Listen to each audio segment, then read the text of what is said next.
Are there any members who haven't voted who wish to vote? The clerk will report. Mr. Chairman, there are 24 ayes and 16 noes. The ayes have it, and the bill is amended. The bill is ordered reported favorably to the House. Members will have 2 days to submit views. Without objection, the bill will be reported as a single amendment in the nature of a substitute incorporating all adopted amendments, and staff is authorized to make technical and conforming changes. Mr. Chairman, just had a quick question. For what purpose does the gentleman seek recognition? Just a question of the chairman. Mr. Chairman, just a question on an issue that concerns the committee. It's being reported by the DC Bureau Chief for the Intercept, the gentleman Ryan Grimm. I understand it's not always wise to believe what's said on Twitter, but he's reporting that the Democrats will be introducing legislation to expand the Supreme Court from 9 members to 13 members, and that you and 2 of our members on this committee will be sponsoring that legislation. Is that accurate? Point of order, Mr. Chairman. That is not the subject. It's not like an appropriate time to make inquiry of the chairman.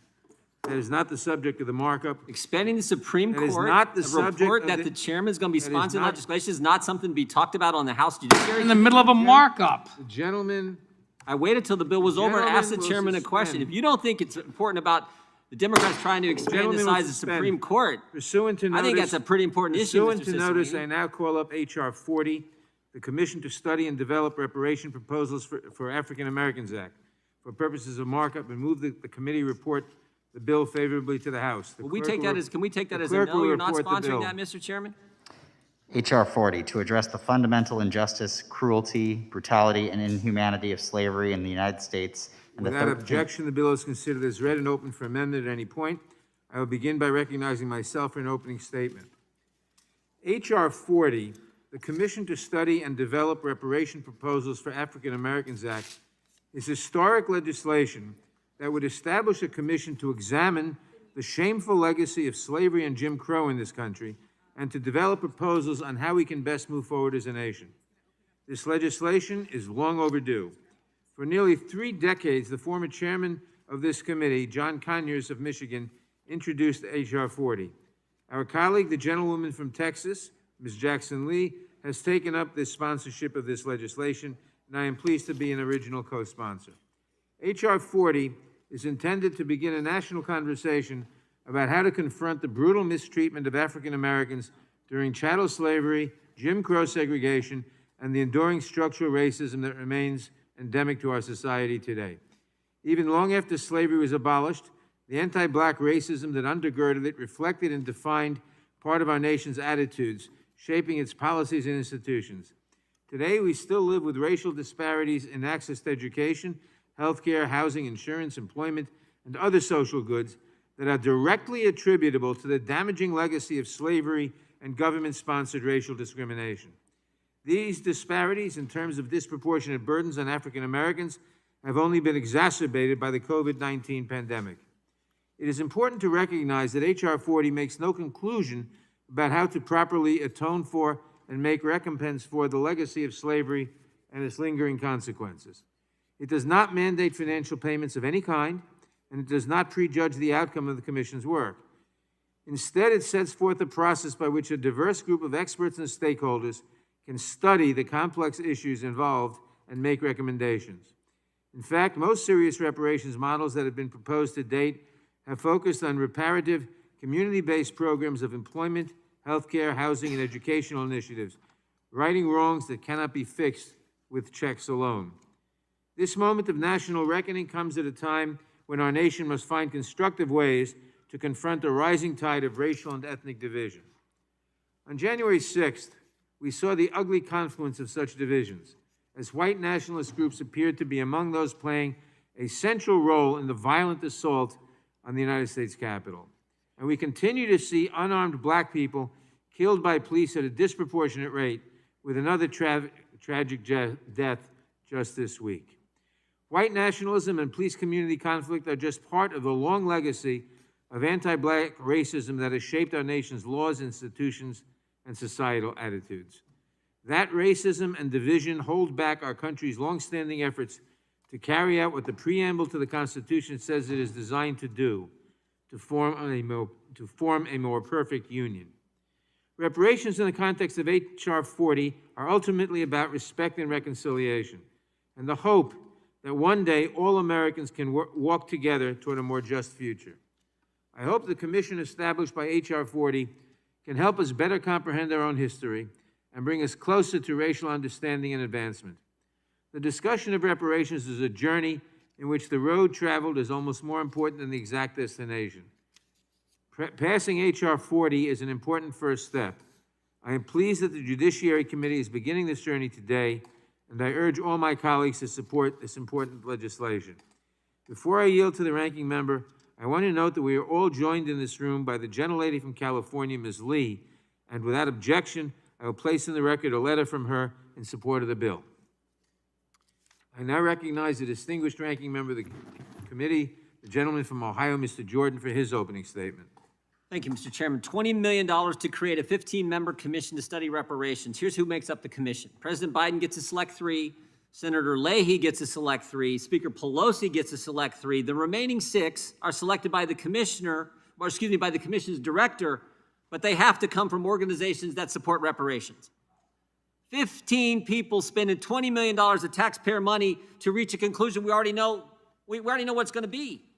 Why the heck do we need to spend $20 million? Why spend the money?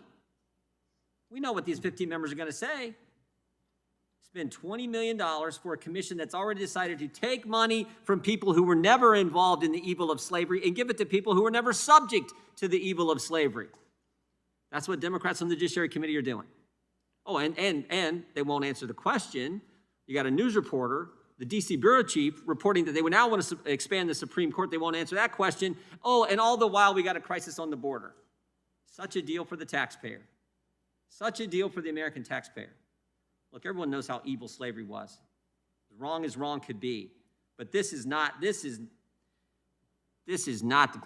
what we want to be passing. And I do want to get an answer, if the chairman will ever give us one, on if he is going to be sponsoring, if the chairman of the House Judiciary Committee is going to be sponsoring legislation to expand the Supreme Court to 13 members. That's something the American people would like to know, as is being reported by the head of the D.C. Bureau Chief for The Intercept. With that, I yield back. The gentleman yields back. I now recognize the ranking member of the...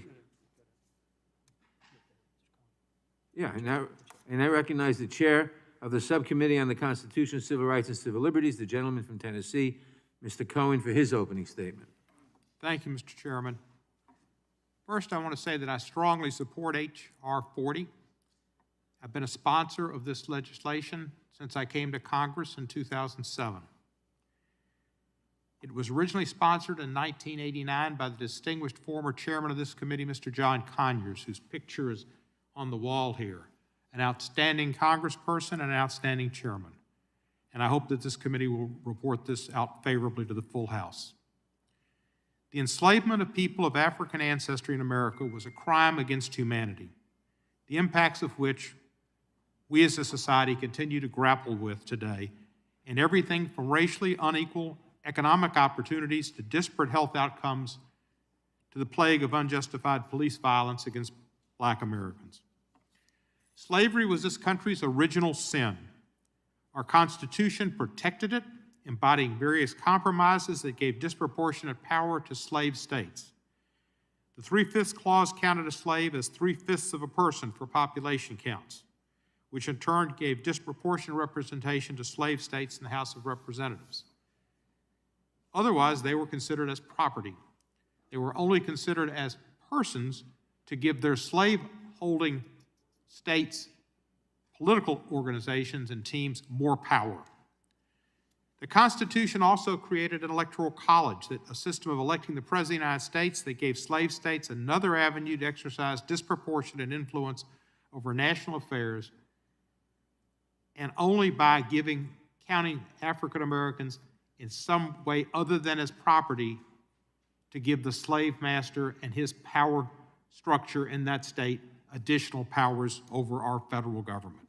It is only fitting then that in the midst of a continuing reckoning over police mistreatment of Black people, a continuing assault on the voting rights of Black citizens, and a pandemic that has disproportionately impacted Black Americans, we should be holding this historic markup of H.R. 40, the Commission to Study and Develop Reparation Proposals for African Americans Act. It is a study to tell us what they propose. We don't know the answer. H.R. 40 would create this commission to study the history of slavery in America, the role of the federal and state governments in supporting slavery and racial discrimination, other forms of discrimination against the descendants of slaves, and the lingering effects of slavery on African Americans. The commission will also make recommendations as to appropriate ways to educate the American public about its findings and appropriate remedies in light of its findings. I applaud Representative Sheila Jackson Lee, the current lead sponsor of this legislation, for her leadership on this bill, and I'm proud to be an original co-sponsor. I also was proud to chair 2 hearings on H.R. 40 before the Subcommittee on the Constitution, Civil Rights, and Civil Liberties. I commend Chairman Nadler, another longtime sponsor of this bill, for holding this first ever markup of H.R. 40. But the greatest credit for H.R. 40 belongs to our former colleague and former chairman of the House Judiciary Committee, my friend and mentor, the late John Conyers, Jr. He first introduced this legislation over 30 years ago and reintroduced it in every Congress until his retirement. And for those who may not know, the reason it's H.R. 40 is because John Conyers chose that number. Because Republicans promised 40 acres and a mule to the freedmen. The party of Lincoln said, we will give you 40 acres and a mule. General Sherman, that was a promise, and it would have been fulfilled, and African Americans would have had to step up and had an opportunity not to have the economic deprivations they've had over the years, but for John Wilkes Booth, the assassination of President Lincoln, and Andrew Johnson coming president. An honest reckoning with the federal government's role in protecting the institute of slavery has been a leading priority of my congressional career. In 2007, less than 2 months into my tenure, I introduced H.Res. 194, an apology by the House of Representatives for its role in perpetuating both slavery and its noxious offspring, Jim Crow. The House ultimately passed this resolution by a voice vote, and again, I give credit to Mr. Conyers for bringing it to the floor. As I noted in my resolution, it was not just slavery itself that was wrong, but it was also, quote, the visceral racism against persons of African descent upon which, unquote, American slavery depended, a racism that went on to become, quote, entrenched in the nation's social fabric. This is an evil that we must continue to confront today as our nation still struggles with the legacy of the anti-Black racism that undergirded slavery and Jim Crow. We see this in statistics that paint a bleak picture. According to the Census Bureau, 18.8% of Black Americans live in poverty in 2019, compared to 7.3% of non-Hispanic whites who live in poverty. The Washington Post reported last year that in 2016, the net worth of Black households was $13,024, which was 10% of the $149,703 net worth of non-Hispanic white households. Limited access to wealth-building resources and opportunities have led to this stark disparity. For instance, Black Americans continue to face discrimination in the workplace. They also have limited access to educational opportunities. According to the National Education Association, the The high school graduation rate for blacks was 67% compared to a nationwide average of 81%. They also continue to face racial segregation in housing, discrimination in the availability of quality health care services, health deserts, and in most other major facets of life. Health deserts, food deserts are common in almost every predominant black neighborhood in our country. The COVID-19 pandemic has only exacerbated the effects of these structural racial disparities. Enacting H.R. 40 will be an important step in finding effective long-term solutions to these problems, ones that can trace their origins to our nation's shameful history of slavery and anti-black racism. As Professor Charles Ogletree of Harvard Law School noted, and he spoke to a committee of this committee years ago, the concept of reparations does not necessarily mean payments to individuals, but rather a focus on the poorest of the poor, including efforts to address comprehensively the problems of those who have not substantially benefited from integration or affirmative action. Once again, I commend the chairman, the sponsor, all members who are co-sponsors, and President Lincoln and General Sherman. And I urge the party of Lincoln to rise up to the calls of President Lincoln and General Sherman to do right. I urge the committee to support H.R. 40 and to report it favorably to the House. I yield back the balance of my time. Without objection, all other opening statements will be included in the record. I now recognize myself for purposes of offering an amendment in the nature of a substitute. The clerk will report the amendment. Amendment in the nature of a substitute to H.R. 40 offered by Mr. Nadler. Strike all that follows after the Without enactment. objection, the amendment in the nature of a substitute will be considered as read and shall be considered as base text for purposes of amendment. I will recognize myself to explain the amendment. H.R. 40 was first introduced by former Chairman John Conyers more than 40 years ago. That's the nature of the amendment. More than 30 years ago in 1989. Since its initial introduction, it has only been amended once to reflect advances in historical research around the topic of chattel slavery and legal developments on the issue of reparations. This amendment in the nature of a substitute further amends the findings and purposes of H.R. 40 for the same reasons and provides technical amendments to the sections establishing the commission to conform it with more recent legislation that similarly has created legislatively based commissions. The underlying goals of the legislation remain unchanged, and I urge all members to support the amendment. Are there any amendments to the amendment in the nature of a substitute?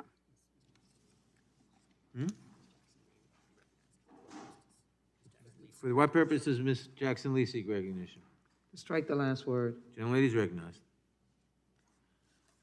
Mr. Chairman, I'm very pleased to be able to speak in support of my legislation, H.R. 40, which I introduced, that establishes a commission to study and develop reparation proposals for African Americans, and as well pay acknowledgement and tribute to the Honorable John Conyers, who introduced this legislation in 1989 and entrusted its continuation to me as he retired. I took that challenge seriously, and here we are today, marking up for the first time in the history of the United States of America any legislation that deals directly with the years and centuries of slavery of African American people who are now the descendants of those Africans. I want to thank my colleagues for their persistence and joining me in this legislation, both Mr. Nadler, Mr. Cohen, and all of my colleagues who are here today. To my colleagues on both sides of the aisle, thank you for understanding the pain in which this body of people have experienced. And I ask my friends on the other side of the aisle, do not cancel us tonight. Do not ignore the pain, the history, and the reasonableness of this commission.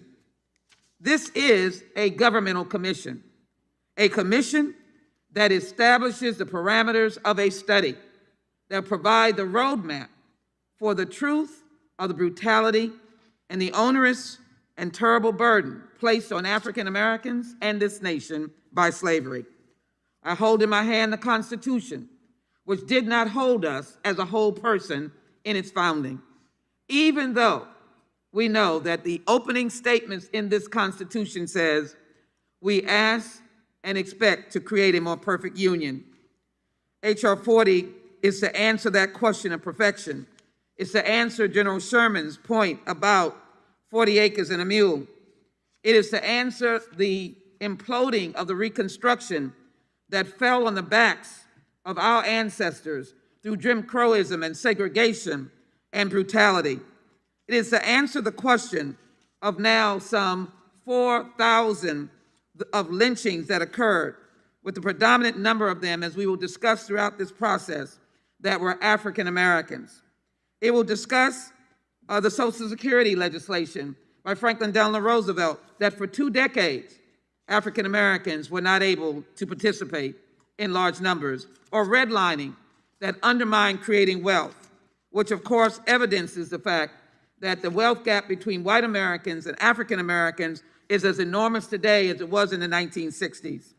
The terror of white violence against African Americans continued well into the 20th century, with historians marking the 1981 Ku Klux Klan lynching of a 19-year-old Michael Donnell, innocent, in Mobile, Alabama, as a purported final lynching in America. It was supposed to end an era of horror. But look where we are today. A lieutenant in the United States Army brutalized because of the color of his skin, for it seems no other explanation. A young man lost his life just recently in Minneapolis, and the George Floyd trial proceeding in Minnesota as well. Where are we today? Harvard University study indicated that if reparations had been in place before COVID-19, peer review, that there would not have been the numbers of African Americans who got sick, who got infected, and died from COVID-19. Though critics have argued that the idea of reparations is unworkable politically or financially, their focus on money misses the point.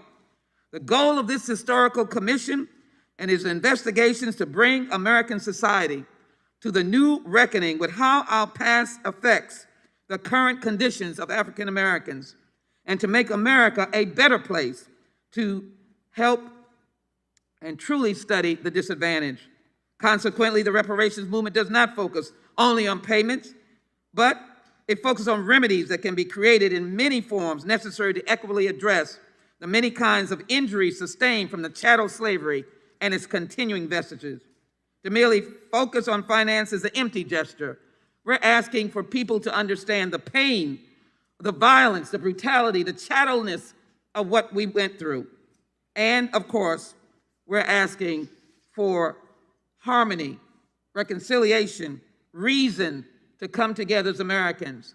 I always believe if you understand, you can act. We want to act today by passing H.R. 40, the Commission to Study and Develop Reparation Proposals. I yield back, Mr. Chairman. For what purpose does Mr. Owens seek recognition? Ask to strike the last word. Gentleman's recognized. Let's start off real quickly, kind of getting this record straight. Yeah, the 40 acres and a mule was a promise by the Republican Party. Promises kept until President Lincoln was killed. And then a Democratic president took over, Andrew Johnson. First thing he did is went down and took away the guns of the blacks who had given this property throughout South Carolina, Florida, and Georgia. And then they came back and took away their property. The KKK, Democrats. Jim Crow, Democrats.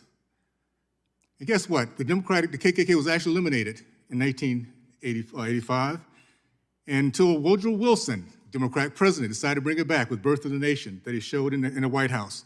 And a few years later, it was Democrats who burned Wall Street down, Democratic KKK.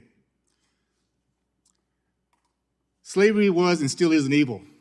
Whether it's 83 years of history in our nation, or the prior 3,000 years of history, or the presence today around the world. Reparation is divisive. It speaks to the fact that we are a hapless, hopeless race that never did anything but wait for white people to show up and help us. And it's a falsehood. It's demeaning my parents' generation, that one of the greatest generations in the history of our country.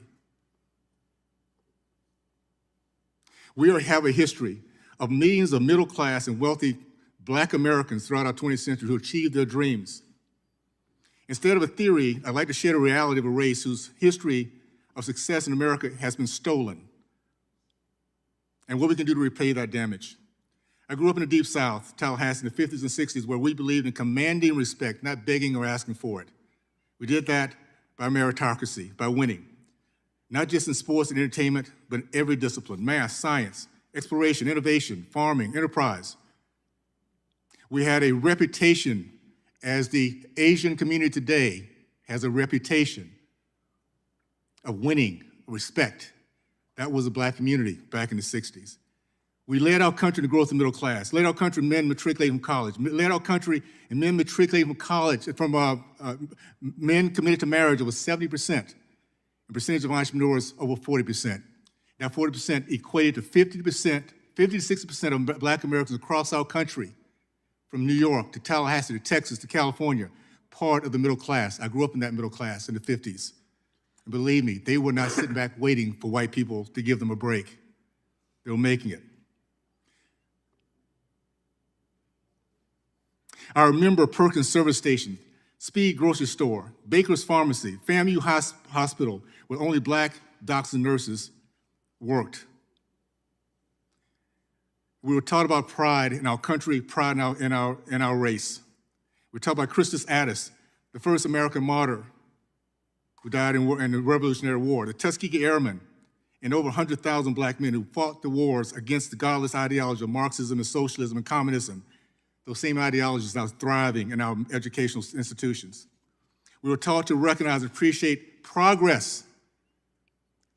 In 1973, entered the NFL, no Black quarterbacks, middle linebackers, free safety, because those are white thinking positions. 40 years later, we're now electing a president of the United States as a Black man, vice president of the United States, a Black woman. And we say there's no progress. Only those who say there's no progress, those who do not want progress. The greatest gift that we had with President Obama, with our American people saying, finally, we can close this chapter. Finally, we can move forward. And what have we done since? That has divided us even more, with critical race theory being introduced around the same time. We have a community now that lives the American dream, look around this room and see the middle class that we have developed and more. And yet we tell those who are striving to get where we are that they can't because white people won't let them.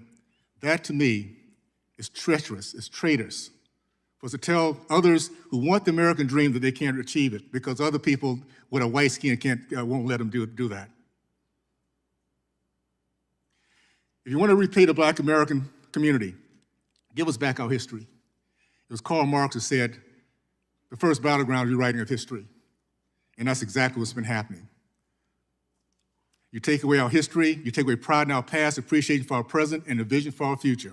And that's what you're seeing in Chicago, Baltimore, Ferguson. Every place Democrats oversee a Black community is misery. And we're gonna blame white people? How about an ideology? How about we take ownership, educate our young people again, give them jobs opportunities again, tell them that the way to get in this country is through free market. Allow them to take away the regulations, allow them to run their own businesses. Don't burn down their businesses every year because a white police shoots a Black person. When you have Black people, 93% of the thousands of Black people being killed are by other Black people. Crime is a true issue.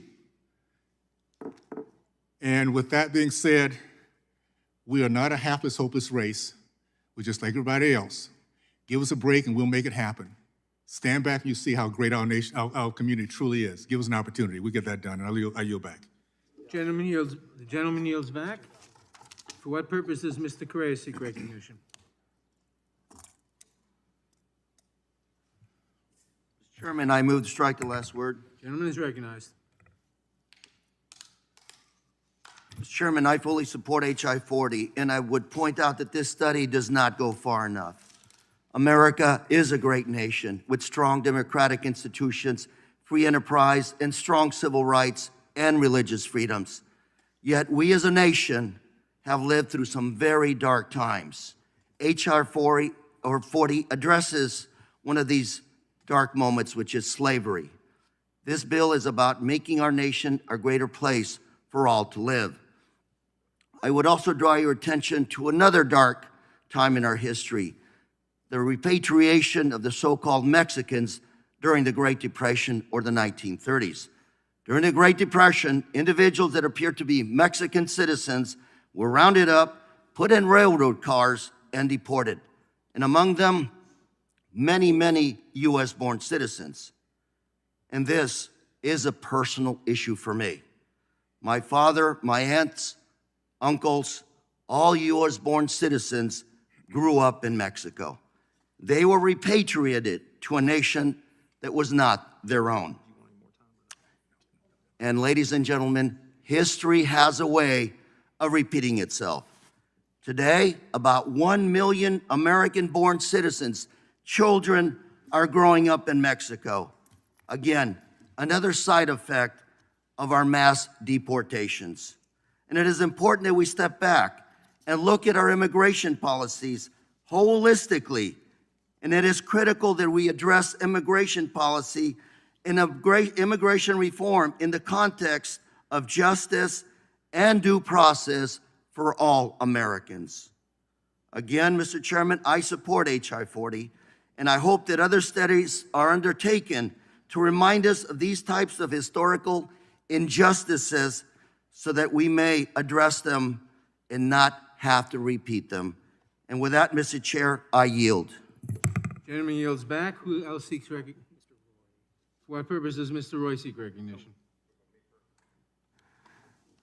Let me strike the last word. Gentleman is recognized. Well, first, I would very much like to associate myself with the gentleman from Utah and his fine words that he shared with the committee. And I would offer that I think this is the wrong path for the future of our nation.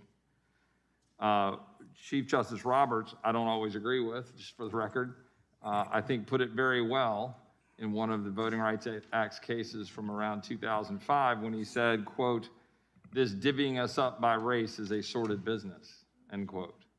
I think he is right. And I think that is the problem here. And I think this is not the direction we want to carry our country forward. One of my heroes that I grew up learning economics from, unfortunately passed away last year, Walter Williams. And I learned a lot reading Walter Williams. I unfortunately never took his class. He taught at George Mason. I went to the University of Virginia. But Professor Williams has written a lot on this issue extensively. He shaped some of my views on this issue.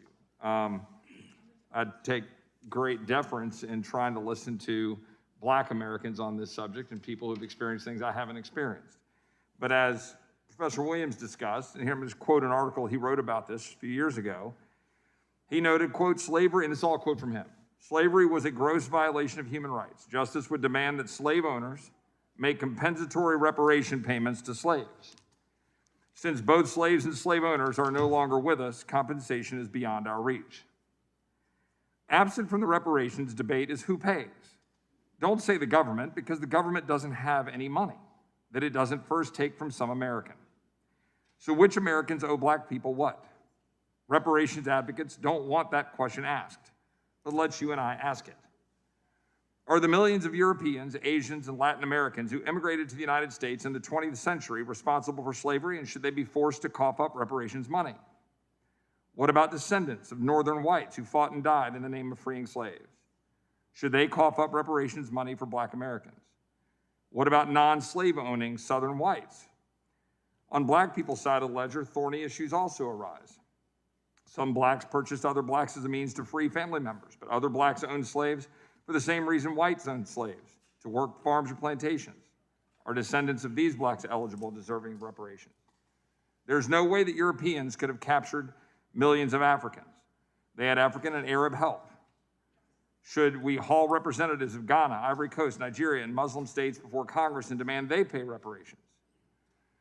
By the way, is there anyone prepared to make the argument that Blacks in America today would be better off? Reparations advocates make the foolish, unchallenged pronouncement that the United States became rich on the backs of free Black labor. That's nonsense. Slavery doesn't have a very good record of producing wealth. Think about it. Slavery was all over the South and outlawed in most of the North. Buying into the reparations nonsense, the antebellum South was rich and the slave-starved North was poor.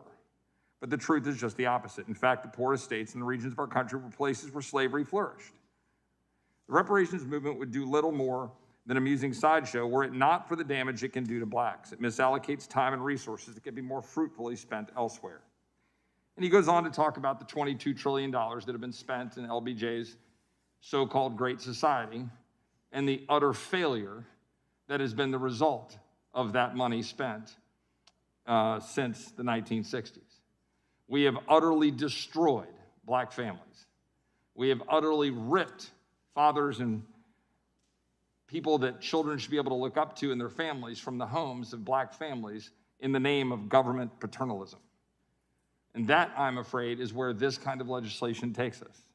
It takes us away from the important dream of judging people by the content of their character and not the color of their skin. It takes us away from the dream that we are supposed to realize as Americans and the greatness that this country realized in taking a nation that laid out the principles in 1776, in 1787, in 1789, and in a mere 80 years, in the context of the history of mankind, reversed the horrors of slavery through the Emancipation Proclamation and through the blood of Americans who then fought and died for the premise that we should recognize the reality that all men are created equal.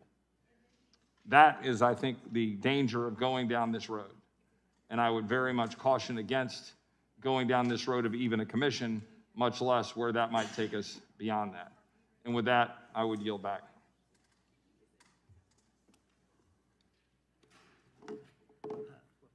For what purposes does the gentlelady from Pennsylvania seek recognition? Oh, Madam Chair, I move to strike the last word. Gentlelady is recognized for 5 minutes. Thank you, Madam Chair, and I thank you specifically, the Honorable Sheila Jackson Lee from the great state of Texas, for your longtime leadership on this legislation.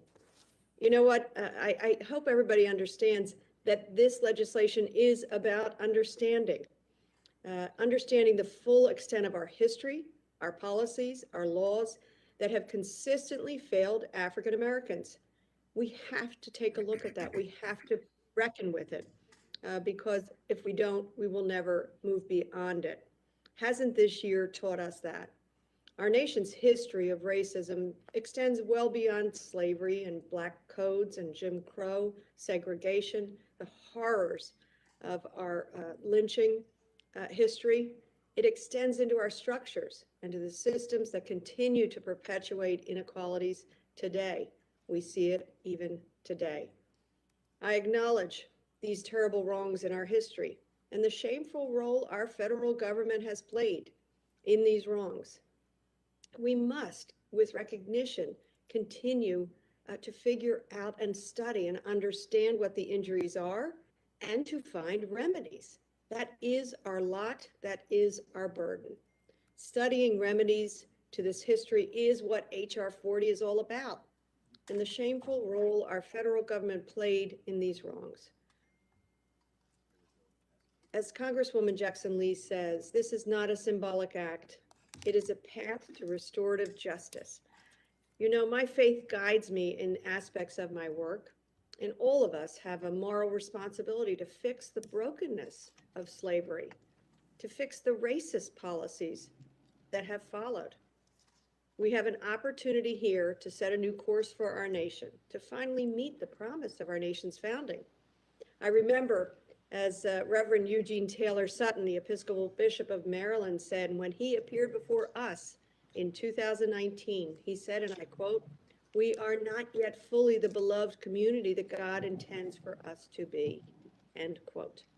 The study and the development of reparations proposals could reveal remorse, atonement, reconciliation for our nation's original sin, and bring us closer to a more equitable society.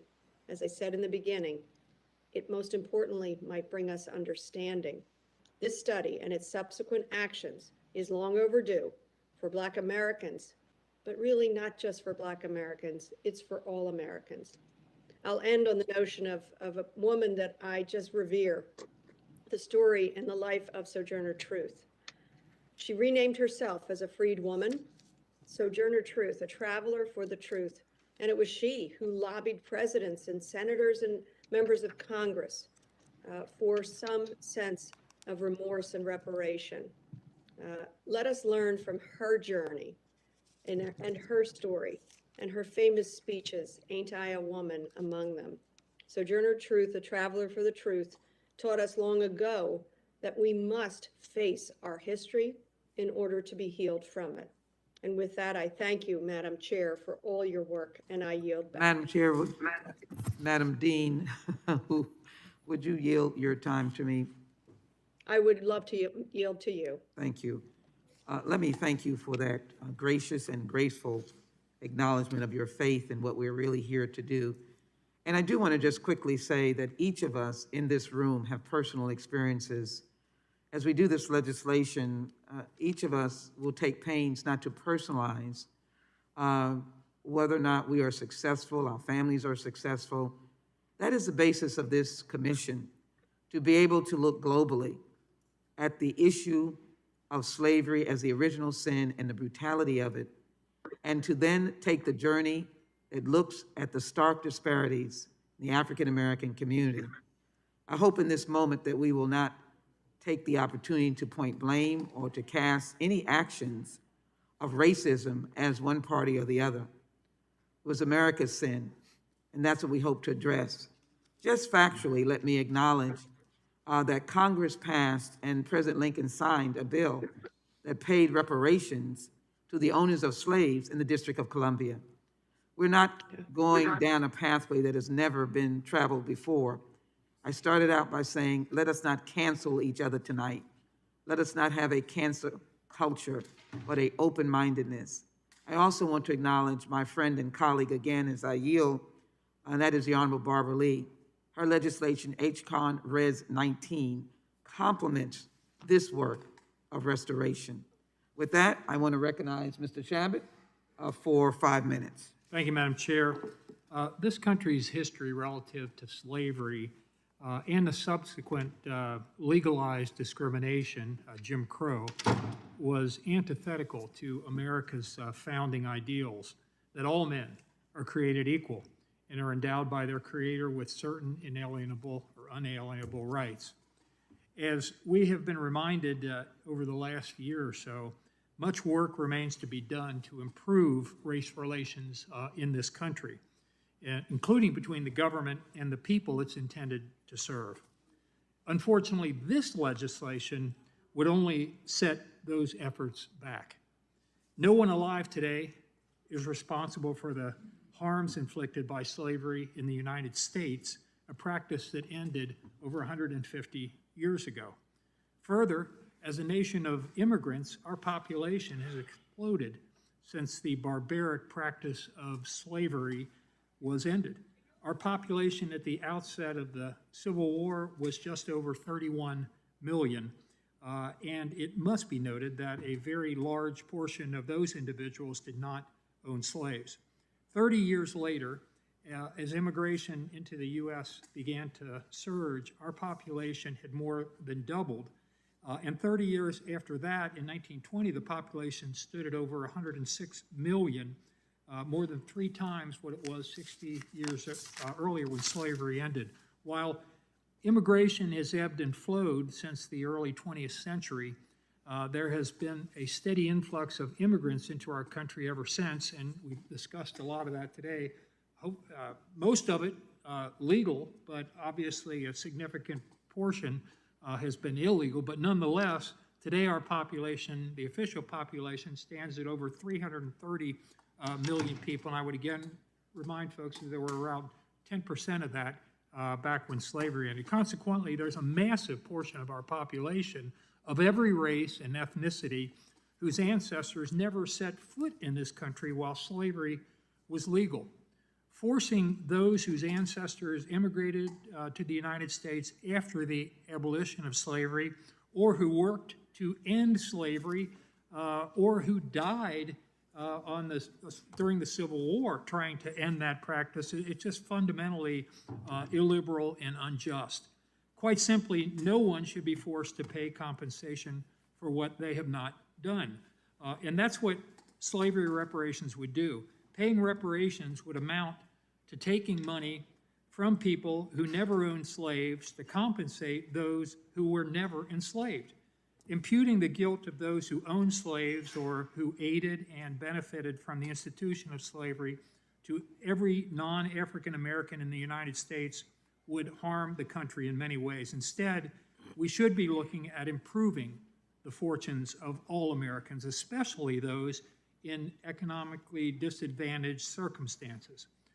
We could start by making sure that all of our nation's schools, for example, are opened safely, but opened. And I would conclude by just noting, and I know that the chairman is not here right now.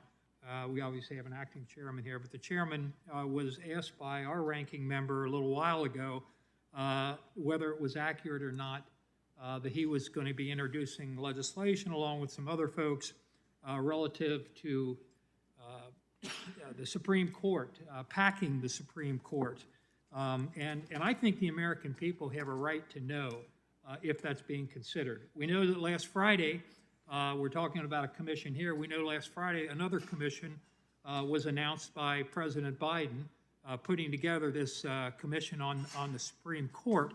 Another Democrat tried to do this almost 100 years ago, FDR, and even as popular as he was unable to do that. But the Democrats today are apparently so drunk with power here in Washington that they're going to give it another try. And I think that's really unfortunate. I think it could tear this country apart as well, just like this. Will the gentleman yield? I can answer your question about packing the court. I don't really, I've only got 30 seconds left. Okay. Go ahead, real quick. Yeah, I mean, the party that packed the court are the Republicans who jammed through nominees and refused to consider Merrick Garland. Yeah, So if anyone's reclaiming packed the my court, time. it's been the Republicans. Reclaiming my time. I'm shocked that you would make that accusation. It's packing the court as clear as the day. It would be bad for the country. It would be bad for the court. I hope you don't decide to go ahead with it, but you just might. And I think we got a right to know whether you're actually going to do it or not. And that was a simple question that was asked. We think you ought to answer it, but apparently you're afraid to tell us. The gentleman from Rhode Island, Mr. Cicilline, is recognized for 5 minutes. Thank you, Madam Chair. The institution of slavery is America's greatest sin. The enslavement of more than 4 million human beings between 1619 and 1865 nearly destroyed our nation, and its impact continues to be felt to this day. These effects remain because slavery and discrimination were enshrined in our founding documents, in the courts, and in our elected leadership.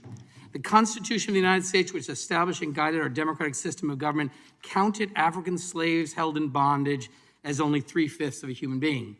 The Supreme Court furthered this dehumanization in Dred Scott versus Sanford, which declared the protections of the Constitution did not apply to African Americans, regardless of whether they were enslaved or free. At least 12 of the first 18 presidents of the United States owned slaves at some period in their lives. It took civil war and the near destruction of the United States to end the practice of slavery, but even that did not bring full freedom to those who were enslaved. For decades thereafter, African Americans endured forced segregation, racial violence, and denial of voting rights, and some of that continues today. Throughout the 20th century, federal government programs that helped build the middle class purposely excluded African Americans, further institutionalizing segregation and discrimination. In 1934, the Federal Housing Administration was established under the New Deal to create housing opportunities for middle and middle class families. The agency, however, refused to insure mortgages in black neighborhoods, a practice known as redlining, for the color codes used on maps to indicate areas it was, quote, safe to insure mortgages. The FHA also subsidized the construction of white neighborhoods and required that the homes that were built not be sold to black families.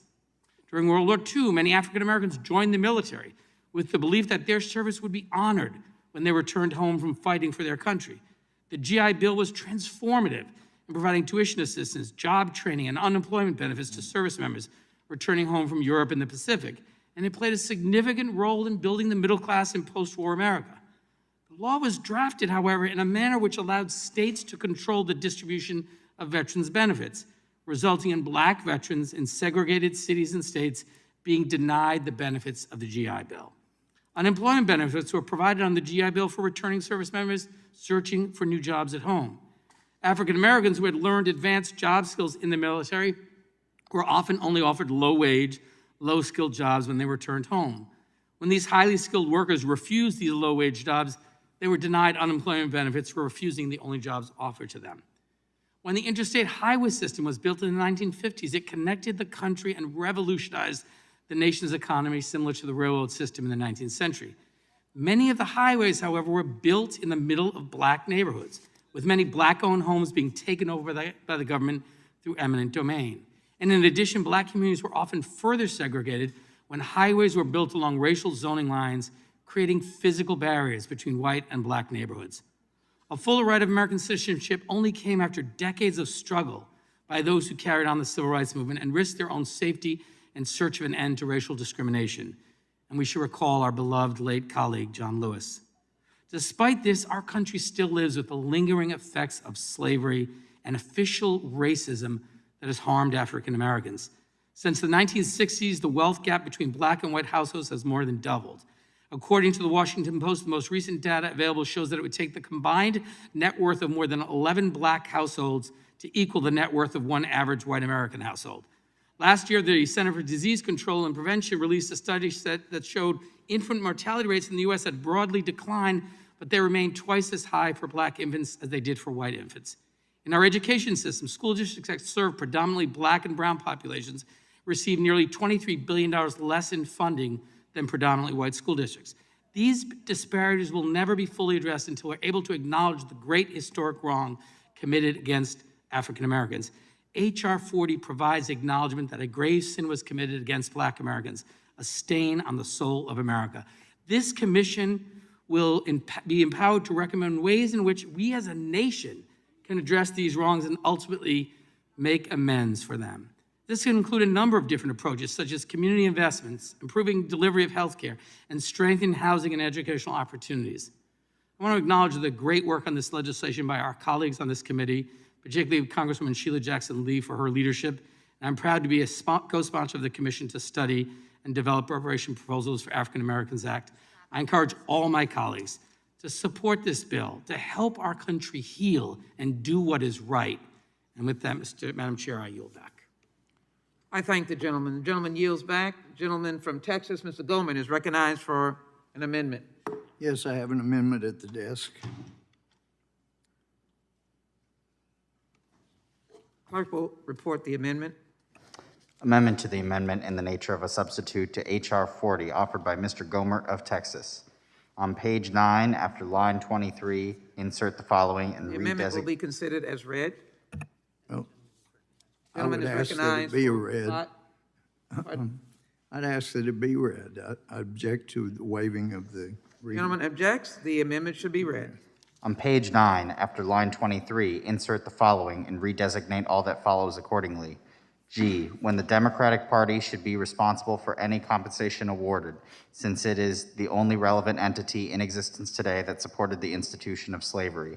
This support includes, but is not limited to, the following actions: Democratic Party platforms in the 1800s that advocated for the institution of slavery, the Democratic Party leading a 75-day calendar filibuster against the 1964 Civil Rights Act, a member of the Democratic Party, Senator Robert Byrd from West Virginia, a known recruiter for the Ku Klux Klan, leading fellow Democrats in their opposition to civil rights for African Americans, Democrat enactment and enforcement of Jim Crow laws and civil codes that forced segregation and restricted freedoms of Black Americans in the United States.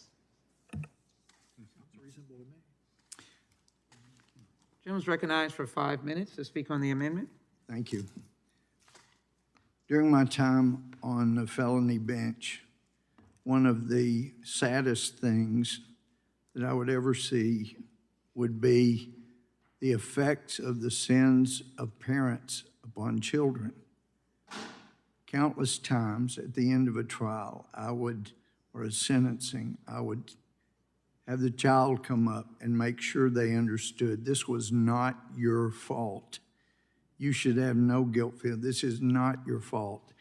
The most quoted book in the House and Senate during the entire history of Congress has been the Bible. And one of the things I love about it is the effort to avoid punishing children for the sins of their parents. And yet this is what this appears to do. We've already seen the results, as my friends have already indicated, of Democratic parties or policies like in New York City, Detroit, Chicago, San Francisco. They got an awful lot of bailout money. We've seen the damage that's been done, and we don't need to do more damage. We're about $29 trillion in debt. We don't have the money to be paying reparations. So if there is an award of reparations to people that were not slaves by people who had no slaves, then it will be grandchildren from now that will be punished and have to pay that price. But the truth is, at the rate that we're going, the degrading, the downgrading of our credit worthiness during the Obama administration by Standard & Poor's will start happening by others, because we will have shown ourselves to have been untrustworthy when it comes to spending. We could not control it. I've seen the documents where my great-grandfather signed when he came from Europe in 1870. I know there was horrendous wrongs done. Slavery is wrong. It's wrong for the 40 million or so that are being held in slavery right now. But if we look at the history, the Republican Party was against slavery. The Democratic Party platform of 1840, 44, 48, 52, 56 supported slavery. And in fact, the Fugitive Slave Law of 1850 that required law enforcement officers to arrest potential slaves just on the word of one person is outrageous. And yet that was supported in the Democratic Party platform. The Virginia 1902 Constitution was engineered by Carter Glass, who was a U.S. representative and senator, even Secretary of Treasury under Woodrow Wilson. He exclaimed, discrimination, why, that's precisely what we propose. In 1912, Democrat President Woodrow Wilson's administration began a racial segregation policy for U.S. government employees, and that was also followed up by Democrat President Franklin Delano Roosevelt. He also, according to the American Journal of Public Health, prior to his presidency, Roosevelt not only banned blacks from receiving treatment at his polio facility in Warm Springs, but he required black staff to live in a basement of the facility. In 1964, the Democratic Party led 75 calendar day filibuster against the 64 Civil Rights Act. And there were 96 House members, Democrats, that voted against it. And that goes on. And I know some say, yeah, but then the racists in the Democratic Party switched parties. One did, Strom Thurmond, but if you go back and check, there may have been 3 House members that changed parties, but the 96 House members that voted against it, the senators that voted against it and fought against it, including Robert Byrd, most of them did not change parties. They stayed in the Democratic Party. So if we're going to force this on anybody, it ought to be the one party that has done so much damage. And that's why I would submit this amendment. If we're going to punish children for the sins that even their parents didn't do, then this ought to be the way to do it. I hope that we won't compound some horrendous sins by punishing great-grandchildren of people that did wrong. And I yield back. The gentleman yields back. I will yield myself the time in opposition. I started this debate by indicating that frivolity, cancellation culture, I would hope would not be the route that we would take, and that we would have a thoughtful discussion on the question of the original sin and the deeply embedded issue of racism and the prolonged impact on African Americans, the descendants of enslaved Africans. I maintain that now. Let me specifically put in the record the report of the Equal Justice Initiative that indicated more than 6,400 documented racial terror lynchings of African Americans in America occurred since the end of the Civil War, 84% of all lynchings. An additional 1,297 white individuals were lynched during this time, many for sympathizing with the African American cause or for being outspoken against lynching. So one can see that there has been an ongoing journey. I don't imagine as those individuals were lynched that they were able to ask any questions about party affiliation, regional location, wealth, or otherwise. They were brutally lynched. Now we come to an opportunity where that journey of brutality and racism and discrimination can be responded to with a significant civil rights initiative, a commission that will factually base its results and recommendation to the United States Congress on facts. And as we proceed in this debate, I will share those facts. But again, as we know, police, for example, they started by being assigned to catch runaway slaves. We know in this society, law and order is important. I support law and order.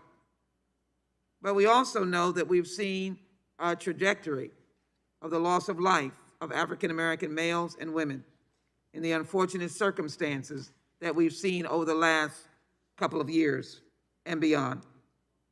And so what we need to do here is to take each of these tragic incidences and look to a commission that can thoughtfully and thoroughly, academically, be able to address these facts.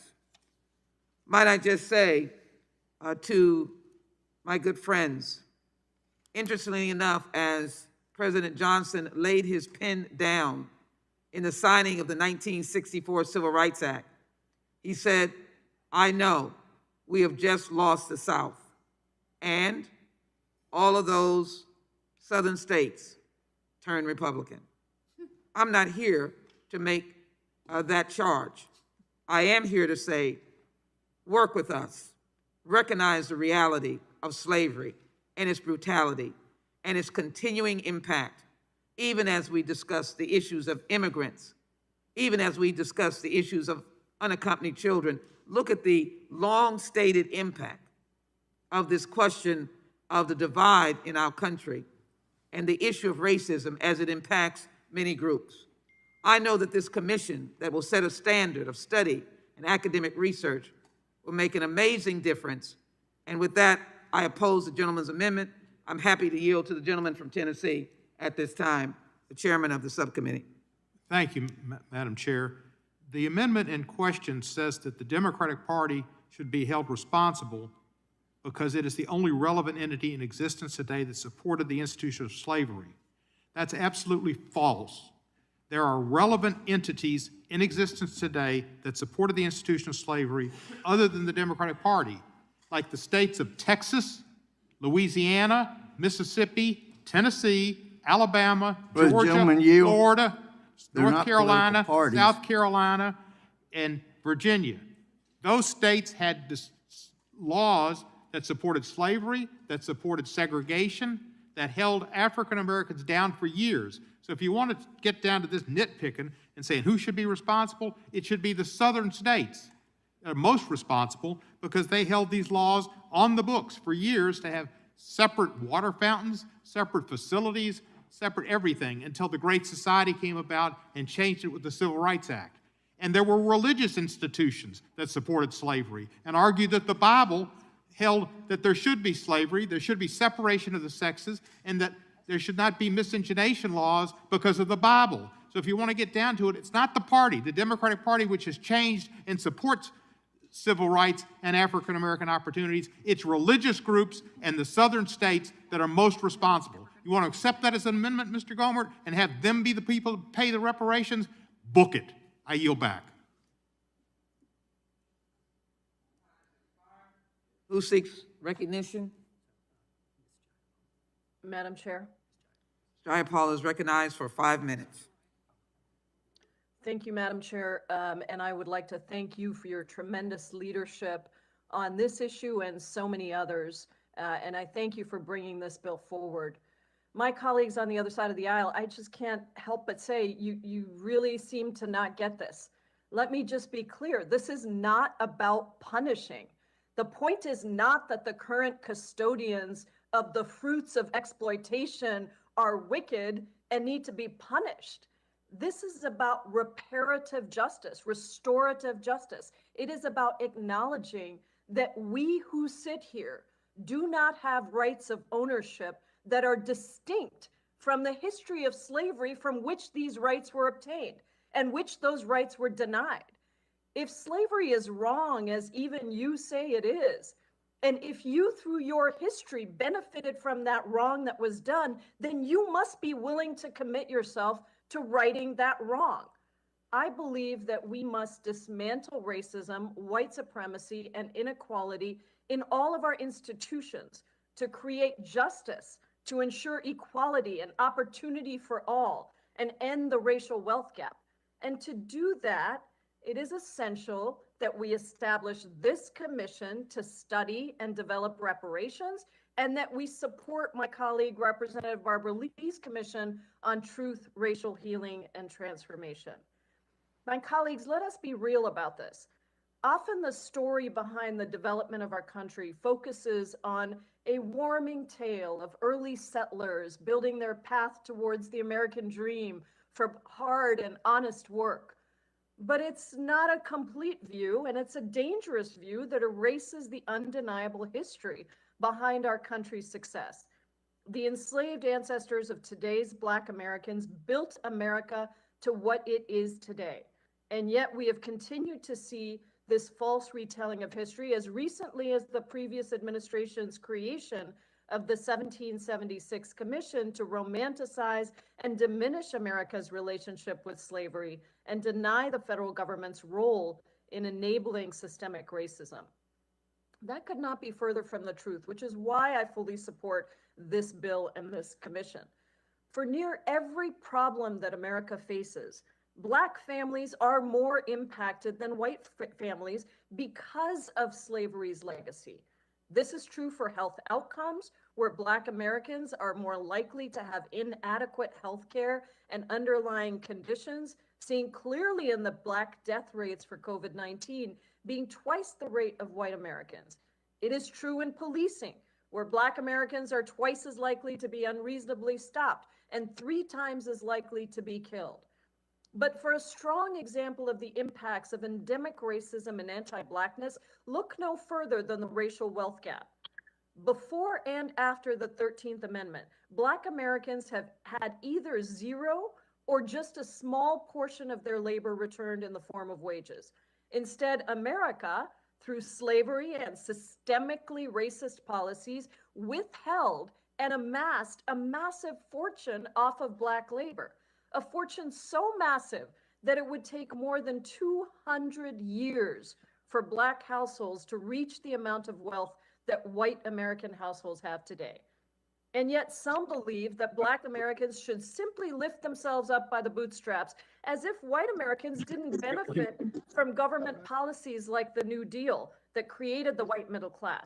Dr. Martin Luther King Jr. said it best. The Homestead Act gave land to white citizens who came here voluntarily, but not to freed Black people who came here without choice. The GI Bill helped white veterans obtain college degrees and job training, but so many Black veterans who made equal sacrifices were not eligible for any of its benefits. And coupled with redlining and other discriminatory practices in housing that denied African Americans from qualifying for affordable mortgages, the federal government excluded Black Americans from paths to home ownership that the majority of the country enjoyed. Now, to be clear, there is nothing wrong with government policy that helps people access opportunity, but I cannot intentionally exclude Black people and others deemed unworthy. And the federal government has had that ongoing role of propping up racism against the Black community, and therefore has a responsibility to make reparations. We all do. A check will not undo the harm preventing Black families from being truly equal and free. And that's why this bill establishes a commission to examine the policies that brought us here and what policies would need to be enacted to effectively address longstanding disparities. Policies that will help everyone, but disproportionately, hopefully, help Black people, like universal health care or free college or a wealth tax. Only when we can face the horrific role of slavery in our country and its enduring policies can we begin to make up for the tragic harm of failing to prevent systemic racism against Black Americans. And that is why I am so strongly in support of this bill, and I urge my colleagues to support it as well. Thank you, Madam Gentlelady's Chair. I time has yield back. expired. Mr. Johnson of Georgia is recognized for, Mr. Owens of Utah is recognized for 5 minutes. I look forward to taking the next couple of weeks and educating the American people about the success of the Black community. Because actually, to be honest with you, being raised by a community, a proud, entrepreneurial community that believed in meritocracy, that when they were told they could not succeed, they doubled down to prove that whoever doubted them were wrong. And to be honest with you, this concept that Black Americans have been used, abused, and discarded by white people is bothersome to me. I don't know if you guys heard what I said, but the 40s, 50s, and 60s, take this, please take this a note. And by the way, I lived during this period. So I'm not talking hypothetical. I remember these communities. I remember the pride when I didn't meet white people until I was 16 years old. I never thought of looking down on our race as hapless, hopeless, and not able to overcome. We led the country in the growth of the middle class in the 40s, 50s, and 60s. Led the country in men matriculating from college in the 40s, 50s, and 60s. Led the country in men committed to marriage, over 70%. By the way, that's now 70% of our men will not commit to their families. In business ownership, 40%, we're now down to 3.8%. You know how we began to succeed? We did it a good old American way. We believed in faith, family, the free market, and education, period. Now we believe in government. We have more people working for the government percentage-wise than people realizing that they can go out and build their business, their dreams. And this is what bothers me when we stand back and watch these Black communities being burned down every single year. These are men and women that said, I'm gonna take my chance, I'm gonna take a risk, I'm gonna get out there and make things happen and serve my community. And some mistake, someplace, someplace, we sit back and allow their business be burned like nothing is wrong with that. And guess what, guys? These businesses across this country, nobody's rebuilding it. The billions of dollars given to Black Lives Matter, nobody's building these businesses back, giving these people their dreams back. I'm looking forward to, by the way, reparation. When you take people's money that they've earned, it's punishment, it's theft, it's judgment. It's saying that because of your skin color, you owe me. That is not the American way. We're not racist people. This American country is based on meritocracy. And I tell you, anybody who's been in sports or military, you guys get it. At the end of the day, it's the character, it's resolve, it's the loyalty that makes the difference. The color of skin has nothing to do with how we choose those people that we want to trust and move forward with. I'll just say this as I wrap this up. I do look forward to taking the next few weeks to educate the American people about my great race.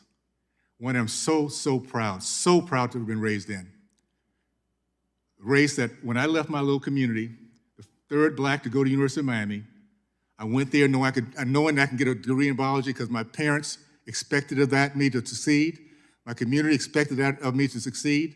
And whether it was my teachers, my coaches, the business owners in the community, they expected our young Black boys and girls to leave that community and make them proud, make their family's name proud, and overcome all obstacles that they were facing. It's the American way. And by the way, that's what all cultures were doing during that day. We need to get back to that. So we will find a way during this process of discussion reparation to finally educate the American people what's not being taught in our school system. That this is the greatest country in the history of mankind, and no place in our world can the Black community, Hispanic community, Asian community, and I don't care where they come from, can live the American dream like here in this country. So let's not divide us up by looking at our history and having people feel guilty for something they never did. And I yield back. The gentleman yields back, and the gentleman from Georgia is recognized for 5 minutes. Mr. Johnson. Thank you, Madam Chair. I rise in support of H.R. 40, and I want to commend the tireless efforts of you, my dear colleague, Congresswoman Sheila Jackson Lee, for your hard work and dedication in bringing H.R. 40 to this historic precipice. There's no better time to take a comprehensive look at reparatory justice for Black Americans after over 400 years of slavery, Jim Crow, apartheid, systemic racism, now Jim Crow 2.0 with Georgia's new voter suppression law. I'm a proud co-sponsor of H.R. 40, not just because it is long overdue, and not just because it's the right thing to do. I'm a proud co-sponsor because I have constituents who remember what the world was like when they lived in a democracy in name only. We still live today with the vestiges of slavery and the Jim Crow era. Slavery indeed was ended 150 years ago, but racism never took a day off and is alive and well in America, as demonstrated by the Confederate battle flags that so defiled the United States Capitol just a few months ago, January 6th. Just look at the arcane restrictions on voting, which were passed into law recently in my home state of Georgia. Or you can ask the family members of Dante Wright, Breonna Taylor, Ahmaud Arbery, or George Floyd, or a whole host of others.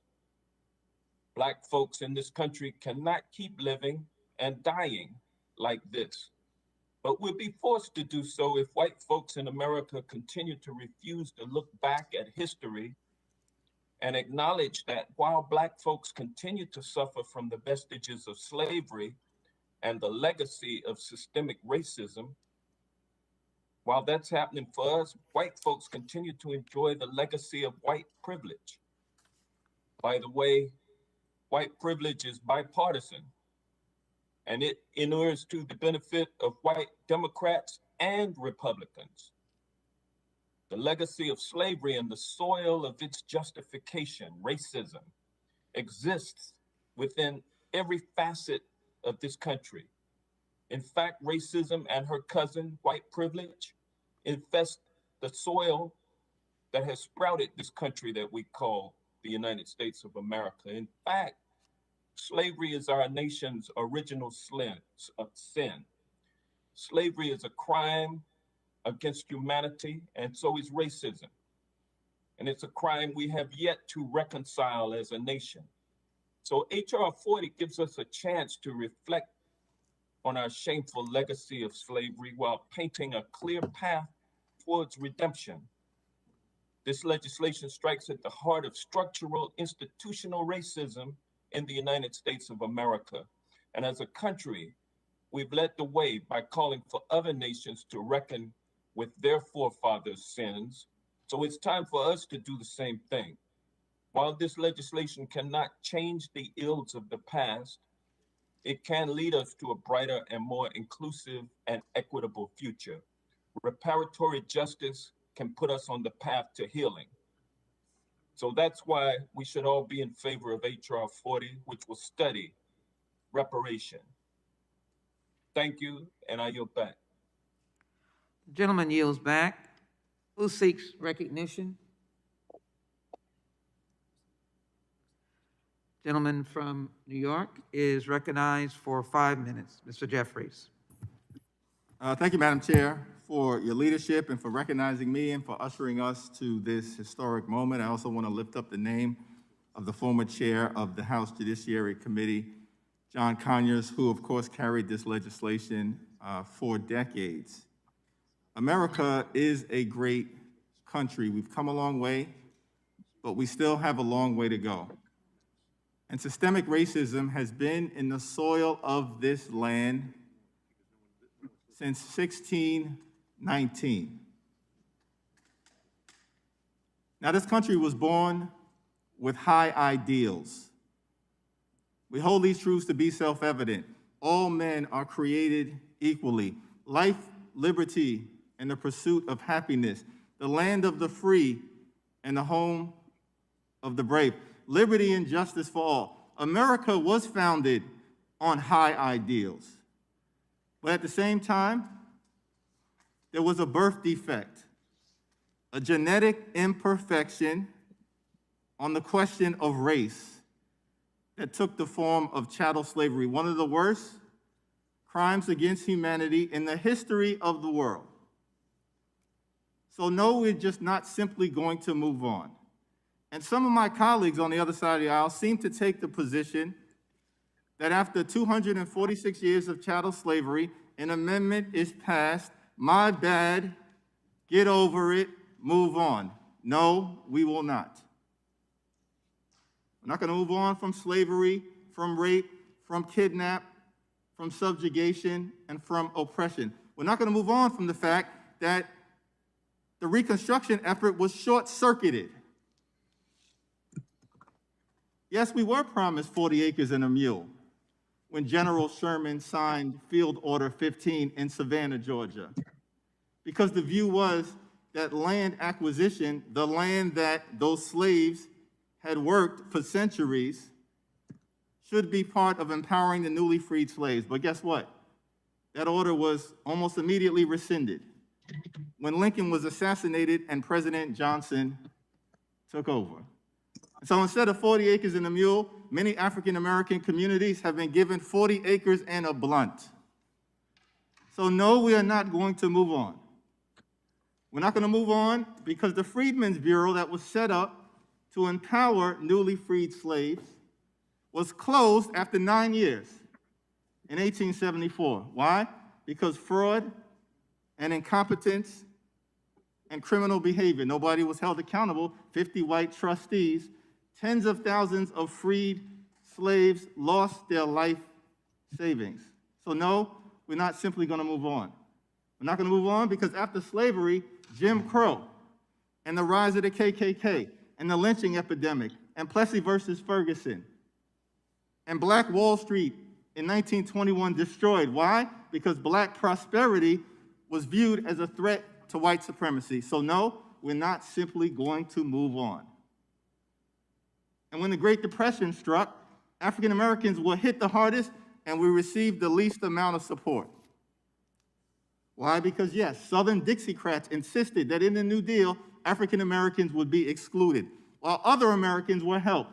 Excluded from Social Security, because most of us were domestic workers, or many of us, and agricultural workers, excluded from Social Security, excluded from unemployment insurance, and excluded from the federally subsidized loans and insured loans that were issued. So between 1934 and 1962, 98% of the federally insured loans that were issued by the federal government were issued to white Americans. That's how suburbs were created. So no, sir, we're not simply going to move on. We're not going to move on because with respect to the GI Bill, more than 1 million African-American veterans were systematically excluded from its benefits. When they came back from war, just like everyone else, built the great American middle class. So we're not simply going to move on. We're not going to move on because in the aftermath of the civil rights movement, which effectively ended in 68 and 71 mass incarceration, and the war on drugs started disproportionately targeting African Americans and Latinos. So yes, this is a great country. We've come a long way. We still have a long way to go. We're not perfect, but we're marching to a more perfect union, and that's what H.R. 40 is all about. The least we can do is study these historic wrongs. That's the least that this Congress can do. I yield back.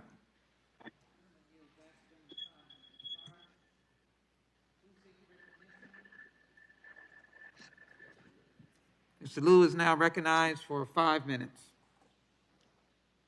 Thank you, Chairwoman Jackson Lee. I serve an active duty in the United States military because I believe we are an exceptional country. And one thing that exceptional countries do is we recognize the harms that we have done and we try to correct them. You know who understood this? President Ronald Reagan. He signed a law that gave reparations to Japanese Americans who were interned. He gave money to Japanese Americans based on race. And I've heard arguments by my Republican colleagues tonight. President Reagan would have rejected all of them. And I ask that you read his speech on August 10th, 1988. I'm going to read you some portions of it. He starts by saying, "The members of Congress and distinguished guests, my fellow Americans, we gather here today to right a grave wrong. More than 40 years ago, shortly after the bombing of Pearl Harbor, 120,000 persons of Japanese ancestry living in the United States were forcibly removed from their homes and placed in makeshift internment camps. The action was taken without trial, without jury. It was based solely on race. For these 120,000 were Americans of Japanese descent." And then later on, he says, "The legislation that I am about to sign provides for a restitution payment to each of the 60,000 surviving Japanese Americans of the 120,000 who were relocated or detained. Yet no payment can make up for those lost years. So what is most important in this bill has less to do with property than with honor.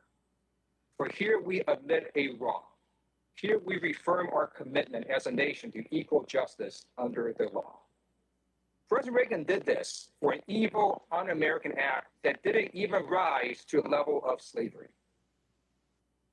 He was taking money from taxpayers not even born in World War II and giving that money to Japanese Americans. That wasn't theft. That was one of the shining moments of American history. He didn't dishonor Japanese Americans, he honored them. And for those of you, those Republicans at this committee who can't even vote for a bill that sets a commission to look at this issue, I urge tonight for you to look in a mirror and ask yourself, how did you fall so far away from the standard that Ronald Reagan set? Yield back. The gentleman yields back. Does anyone seek recognition? Then I'll recognize the gentlelady. Madam Chairman? Madam Chairman? Yes, who's seeking recognition? McClintock of California. Mr. McClintock of California is recognized for 5 minutes. Thank you, Madam Chairman. You know, history offers us an inexhaustible supply of grievances and injustices that are powerful enough to stoke hatreds and resentments that can tear any society apart. That's what this bill is all about. It is evil in its effect, if not in its intent. This is not reparations for those responsible for slavery, paid to those who were enslaved. This bill contemplates something radically different. Holding people of one age responsible for the ills of another based not on their conduct, but on their race. Lincoln often pointed out that our country was born into a world where slavery was an established institution. The American founders reviled it, and they placed principles in our founding documents that they were confident would ultimately place that evil institution upon the course of ultimate extinction, and would ultimately produce a republic where men and women of every race and every background could together enjoy the blessings of liberty. Equal justice under law means a colorblind society where race simply becomes irrelevant. And until recently, we had been making tremendous progress toward that vision as a nation. Now, it's true that very damaging and unwise policies have disproportionately impacted Black communities. Union-dominated schools that have utterly failed to educate the children of the inner cities. Welfare programs that have made fathers irrelevant. The withdrawal of police protection from inner city neighborhoods. These are certainly among them. But these policies devastate every community where they're practiced, and the answer is to change those policies, not to excuse them because they're ideologically pleasing to the left. This bill addresses none of these current ills. It instead attempts to set neighbor against neighbor and American against American solely on the basis of their race. You say this is healing. It is precisely the opposite. The biased composition of this commission lays its intent bare for all to see. It's designed to reach into the dead past, revive its conflicts, and then reintroduce them into our age. I think all Americans of goodwill, regardless of their race, have had enough of this nonsense. So please stop. It's tearing our country apart. I yield back. The gentleman yields back. Let me yield to the gentlelady from Missouri, Congresswoman Bush, for 5 minutes.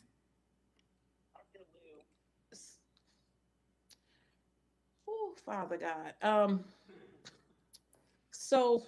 Thank you for giving me this opportunity to speak. First of all, I will say that we are not children. So telling folks that have endured something that you have never endured to stop anything is absolutely uncalled for.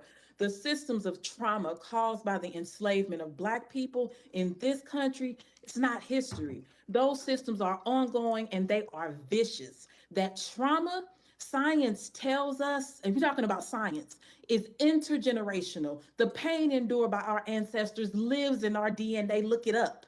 In the stories we know about the horrors faced by enslaved Black people of African descent and their families. In the material world we live in, where descendants of people who were enslaved endure historic levels of inequity. The painful reality is slavery isn't just a Southern problem, it's an American problem. I'm not from the South. I'm from Missouri, a former Midwestern slave state. St. Louis, my district, was the very place where Dred Scott, a free man, was denied the fullness of his humanity because he was Black. St. Louis has been the site of auction blocks and slave patrols, broken people, broken families, broken communities, and to this day, we continue to suffer in slavery by another name. We are over-criminalized still, over-policed still. We are under-resourced. Some want us to believe that slavery is a long past history, but its vestiges are alive today, generation after generation, in Black communities all across this country. If we removed the impact of every single dollar garnered from slavery, every bale of cotton, every pound of tobacco they harvested that you actually benefit from, where would this country be? Who would have these buildings we can now sit in so comfortably in a building that some of you are seated in right now? And to the Republicans who are against this legislation, how dare you? How dare your nearly all white panel spend so much energy and abuse your power to deny justice for the descendants of one of the most egregious atrocities in the history of the world. You will not deny our families stories of being separated, sold, because I got that story, sold, I got that story, raped, I got that story, lynched, I got that story in my family, and beaten into submission, I got that story in my family, and not just me, so many other Black Americans. So how dare you? Some of my colleagues are trying to argue that the South is economically impoverished and therefore could not have benefited from slavery. But that is not only disingenuous, it is outright wrong. The entire country benefited from slavery. The North took the rich harvest from the South and made thread that was then exported across the world. The South harvested cotton that made the United States one of the most prolific exporters of cotton. Come on now, talk about the history. Us as lawmakers working in this chamber are benefiting from the free labor that built this very capital. And so I'm going to ask you, unless you can come with those stories about what happened, the lynchings and all that your family members went through, unless you can talk about those stories of rape, unless you can talk about those stories of how your folks worked and did not receive the wage, your folks, because let me say this, we're not talking about folks that lived around the corner. We're talking about folks that were stolen from their actual land, lost their culture, lost their languages, lost their stories, were separated from their families, all to work for ancestors of folks that look like some of these folks today that are on this call that are opposing this. So let me remind you, you have no idea what that is like. You don't know what that's like, but the least that you can do is support research. Thank you. Gentlelady yields back. Who seeks recognition? The gentleman from California, Mr. Issa. Thank you, Madam Chair. Like any other difficult subject and long-standing, there's no question there's complexity here that we won't settle now or if this commission comes to pass in this commission. But I think it's good that we make the record as complete as possible. The gentlelady from Missouri made a lot of interesting points, and I think sometimes those points are made without even the speaker knowing it. When she said, till this day, the damage continues to be done. Till this day, Black people are still essentially accruing the debts that would be part of reparation. If that's the case, then one of the challenges for Madam Chair and everyone else is, does that mean that not the descendants of slaves, but anyone who feels that they're being somehow treated ill under this society should be part of this reparation? And will this commission study that? Now, there were a lot of things said about the post-slavery period, and many of them were true in the way of African Americans being second-class citizens. But I know that a former congressman from my district, Dalip Singh Song, born in India, came here and experienced prohibition on land ownership, prohibition on elected office, prohibition on citizenship as under the Asian Exclusion Act. Should each Indian or descendant of them also be added to the list of these grievances? They certainly have as much merit, although Dalip Singh Song rose to be a judge and rose to be a member of Congress. His story before he became a successful figure was one of infinite education, amazing talent, and obstacles that were completely unfair that had tripped over so many of his fellow countrymen. And the list goes on. I think that the challenge with this idea of a commission is that although many of the authors and supporters have essentially already decided that reparations are due and said so, they've already decided the outcome of the commission. They simply want the commission to effectively rubber stamp a decision and put a number on it. But I assure you or predict that the road that you are considering, if you're able to go down it even a little way, will become a tangled web of different routes, twisting and turning, none of them leading any predictable decision. Because even taking, for example, our vice president is a descendant of a slave owner from Jamaica. Our vice president is half from India. And our vice president identifies as an African American. How will that be calculated? And is there any way to calculate that the way we calculated the direct damage that President Reagan signed and paid for those people, those specific people who during their lifetime or immediately following to their immediate descendants were adjudged for, and an amount was paid based on what was done to them by a specific act of our government.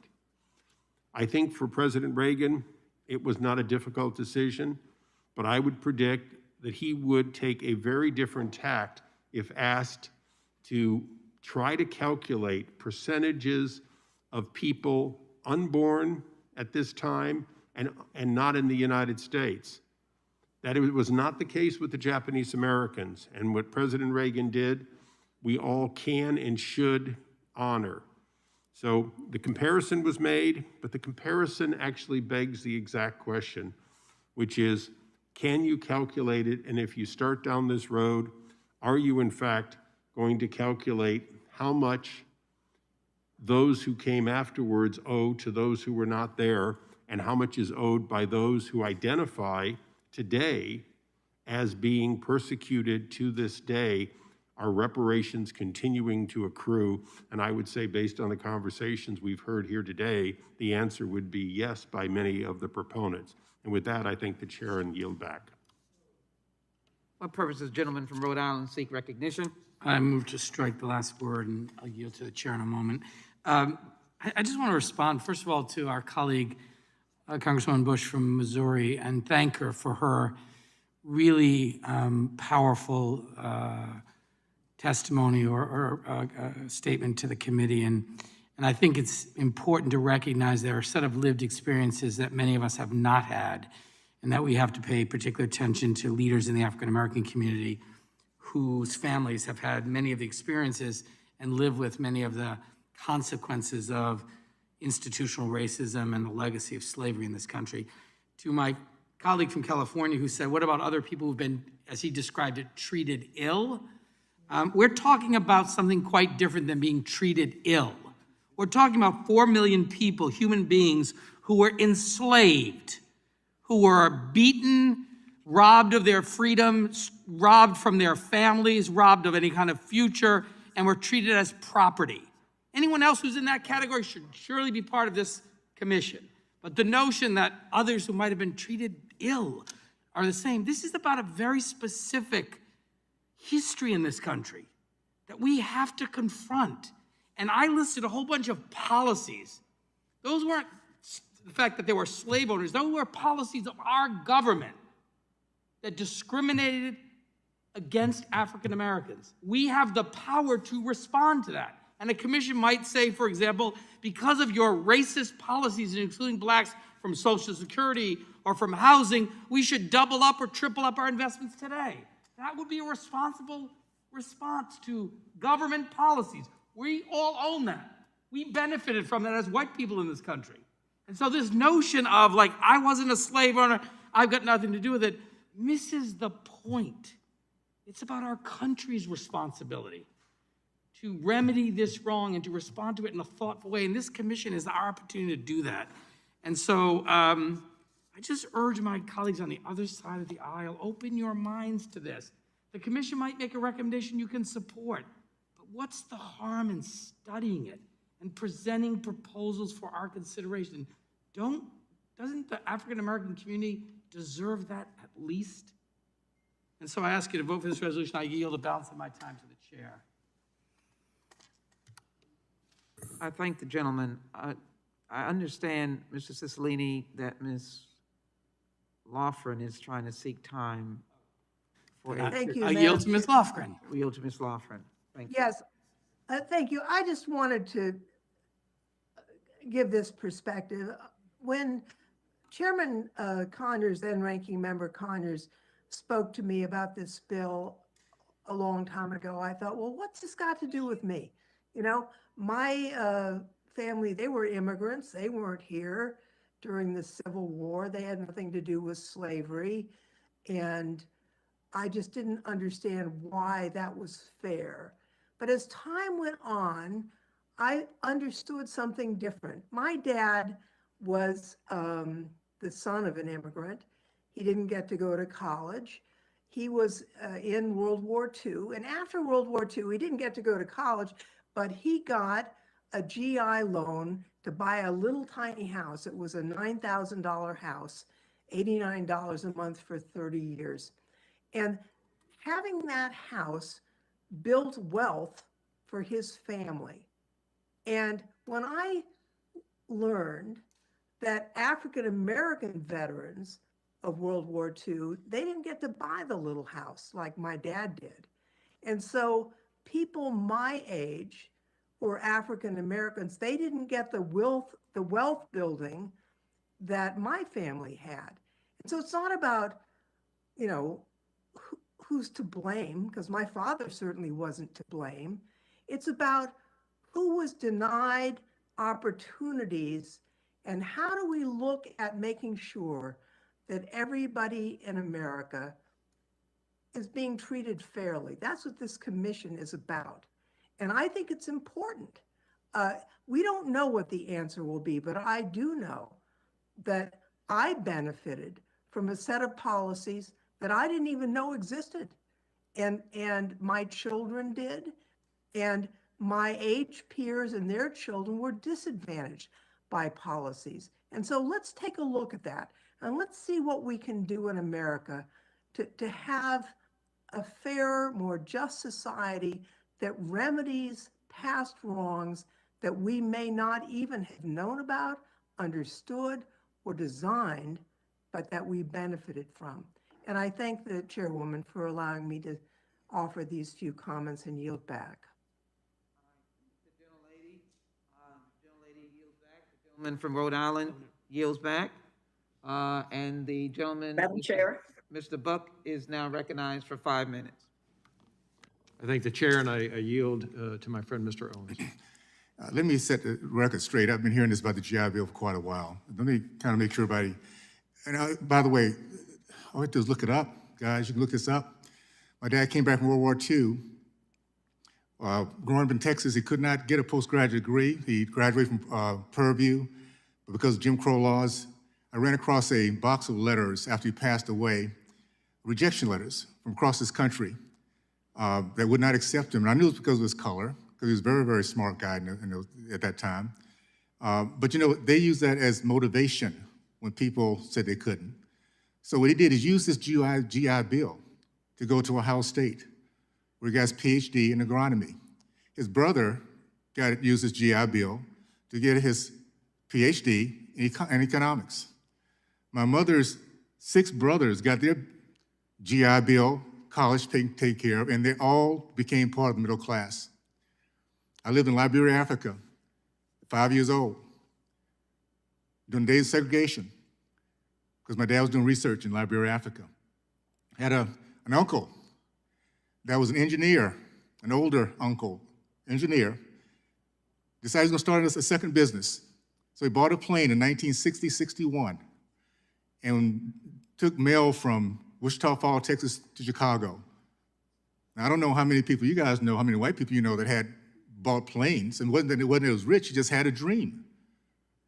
And my first flight, around 10 or 12 years old, was because he flew to Tallahassee and took me up in that little single engine plane. So I think we need to learn our history, my friends. No, we took advantage of the GI Bill, and we became the fastest growing middle class because we came back, built our homes, built our communities, had our kids going to college, graduating with big dreams. Well, I'll tell you one thing for sure. I'm going to wrap up with this. What a difference in messaging when I was growing up and now. For my parents to tell their kids they could not succeed because of white people would never have happened. I mean, seriously, they would be so disappointed in the messaging we're giving our kids. Because no, they were not getting the fairest treatment. But boy, they were so proud of who they were. They were going to make sure that they commanded respect by doing everything you had to do to overcome any racist. By the way, one last thought. I got my degree in biology at the University of Miami. You know what drove me? My senior year in high school, this white guy said I couldn't do it. You know what that did to me? 4 years I lived in that library in the University of Miami, lived there, because I was going to make sure that guy was so wrong. That was the commitment. That was the way my race was taught. We need to get back to that. Let's stop telling our kids they can't succeed. What examples are we to tell our kids, I can do it, but you can't? Instead, let's tell them this. It's tough. You're going to fail. Everybody's not going to believe in you. Some people might not like you, but you can do this. You live in the greatest country in the history of mankind. If you go out there and you run harder, you work harder, you study harder, you can succeed in this country and make good things happen. I yield back. Would the gentleman yield? Who's that? Reclaiming my time, I yield to my friend from Texas. Well, I would just simply like to ask my friend from Utah a question, because earlier he had said that, and had observed the change and the flip in families in the black family unit and divorce rates going from the most married with fathers at home to now inverted. That is not the case.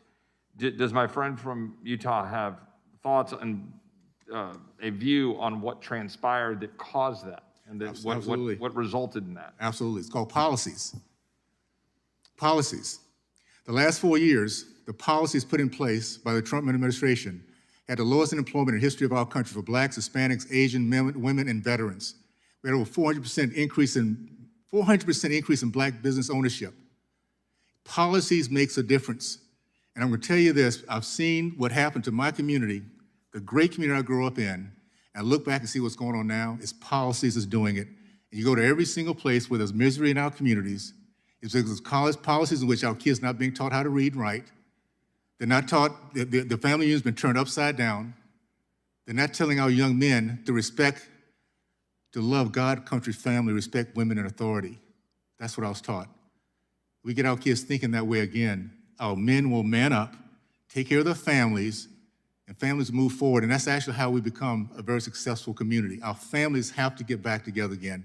And policies that destroy the family unit, destroy a free market, destroy our opportunity to have our faith in our God, those policies will destroy our culture, and we can't allow that to happen. I yield back. I thank the chair and I yield back. Gentleman yields back. Gentlelady from Florida, Ms. Demmings, is recognized for 5 minutes. Well, thank you so much, Madam Chair. I tried my best not to weigh in this evening because we should not have to, but I grew up in the South.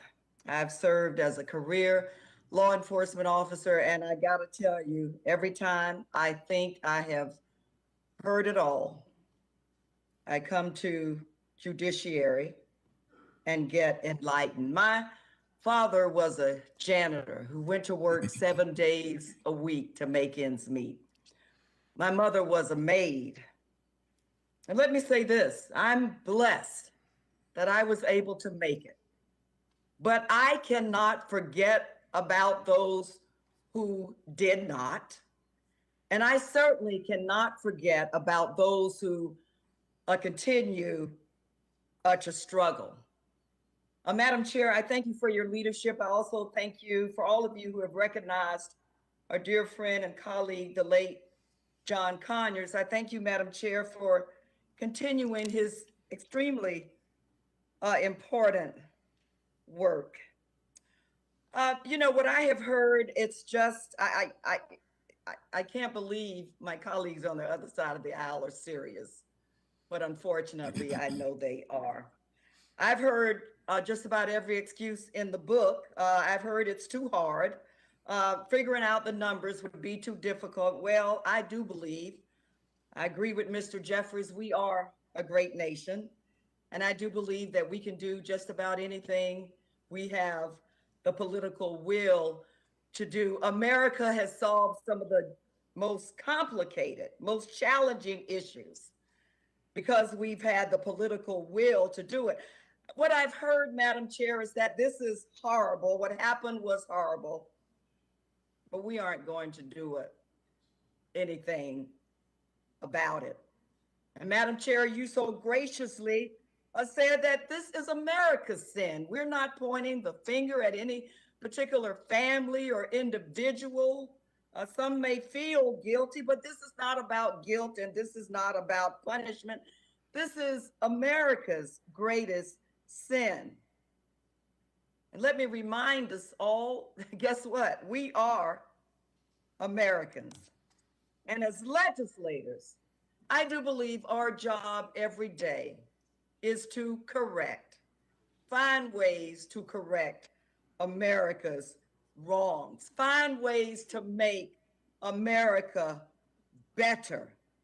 And that's to give everybody, every man, every woman, every boy, every girl, regardless of the color of their skin, an opportunity to succeed in this great nation. For those of you who are trying to convince yourself that the ill effects, the pain of slavery certainly couldn't have any effect on us or my parents' generation or even my grandparents' generation is just simply ridiculous and absolutely shameful. 4 million individuals, and look, guys, we have this amazing opportunity to do something big and meaningful. 4 million human beings. Slavery, but the ill effects of it, still the ghosts in the room. I know it every time I look at voter suppression laws. I know it every time I hear about redlining and other anti-discrimination efforts and policies and laws that are in the process of trying to be passed all over this nation. I know it's a difficult subject, but we need to face our fears and face the realities. If we are who we say we are as Americans, do we want to forget families that were broken apart, people who were hung, dragged, raped? I've heard time and resources. It would take too much time and too many resources. That is just downright shameful. I've heard Democrats are drunk with power. Well, guess what?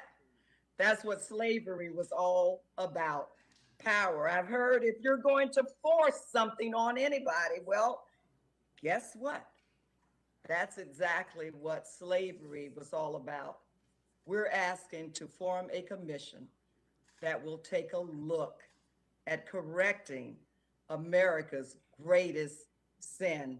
Again, Madam Chair, I thank you for your leadership, and I ask my colleagues to support the bill. I certainly do not support the legislation coming from my member of, the amendment coming from my colleague from Texas, but I do support the bill. So with that, Madam Chair, thank you so much, and I do yield back.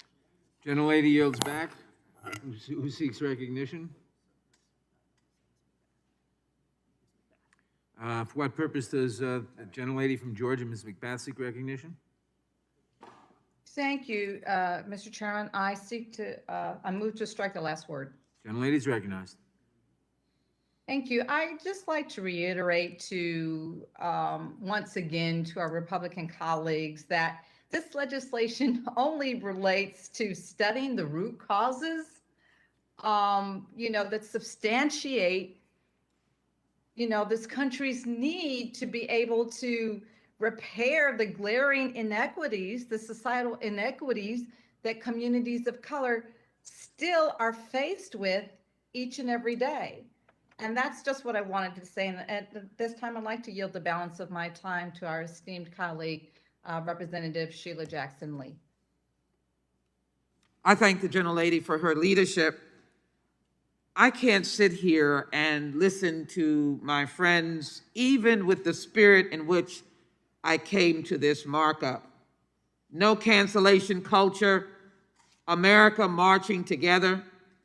But when someone in this room calls this evil and it will bring about evil, I cannot accept that. I am offended by the accusation that a simple commission embodied with commissions created by Congress over the decades, that frankly is not a commission about a check, which the minority insists on reducing the commission's study of reparations to, taking money from those who never owned slaves and give it to people who never were slaves. Not only does this grossly misrepresent the commission's task and its approach to the study of reparations, it ignores several facts known to everyone participating in this markup today. The Centers for Disease Control just declared racism as a public health issue. I want to submit that report into the record. I ask unanimous consent, Mr. Chairman. Without objection. Simply put, Americans who were never involved in slavery continue to endure, or Americans who were never enslaved continue to endure racial stigma of slavery, African Americans that is, and the lasting economic and social harms caused by decades of legally enforced racial discrimination. That is what I'm saying, my friends. This plight that we will be studying is government-created slavery, 3/5 of a person, right here in the Constitution, only because of the 13th Amendment were we made whole. Only could we vote because of the 14th and 15th Amendment. You cannot deny that. That stigma creates and continues itself. It continues itself with African-American offenders receiving sentences that are 10% longer than white offenders and are 21% more likely to receive mandatory minimums. Education, 57% of Black students have no access to a full range of math and science. It is crucial that we study this continuing, lingering debasement of, yes, bright and generous-hearted and loving Americans. Has anyone heard the phrase, you lift one boat, you lift them all? My good friend from California, Mr. Correa, mentioned the plight of Mexicans in this country. We're not unfamiliar with the indigenous Native Americans. And listen to what Ronald Reagan said. This is not about a check. No payment can make up for those lost years. So what is most important in this bill has less to do with property than with honor. For here we are, admitting a wrong. Here we are, affirming our commitment as a nation to equal justice under law. That is what this commission is about. It is not about our personal historic stories. My father was one of the most outstanding comic artists on Madison Avenue in New York. Ezra Clyde Jackson. But when the young man came home from World War II, with all of his genius, his works now in the Library of Congress, he was summarily dismissed. I want my father's name to be in this. H.R. 40 is a concentrated effort to right a wrong and to do it with dignity and study and respect. I have listened to my friends. I would never suggest that I would understand whatever history you might have had if you were Irish American, fleeing the famine in the 1800s, or the treatment of Italians in the early part of the 1900s. But one thing about all of those groups, they were able to translate into the American virtues and the American dream. Today, young people languish without that dream. Why is that? That is the question of this commission. It is to study and develop a structured response, remedies to what is going on. So let me just simply say this quote. Say this quote from President George W. Bush. And that is, a great nation does not hide its history. It faces its flaws and corrects them.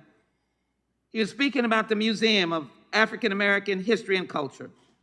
He said, it tells the truth that a country founded on the promise of liberty held millions in chains, that the price of our union was America's original sin. I can't imagine why any one of us would not vote for H.R. 40, the Commission to Study and Develop Reparation Proposals, and I ask my colleagues to vote yes on this bill and against the underlying amendment. I yield back. Gentlelady yields back. Are there any further amendments? Are there any further speakers on this amendment?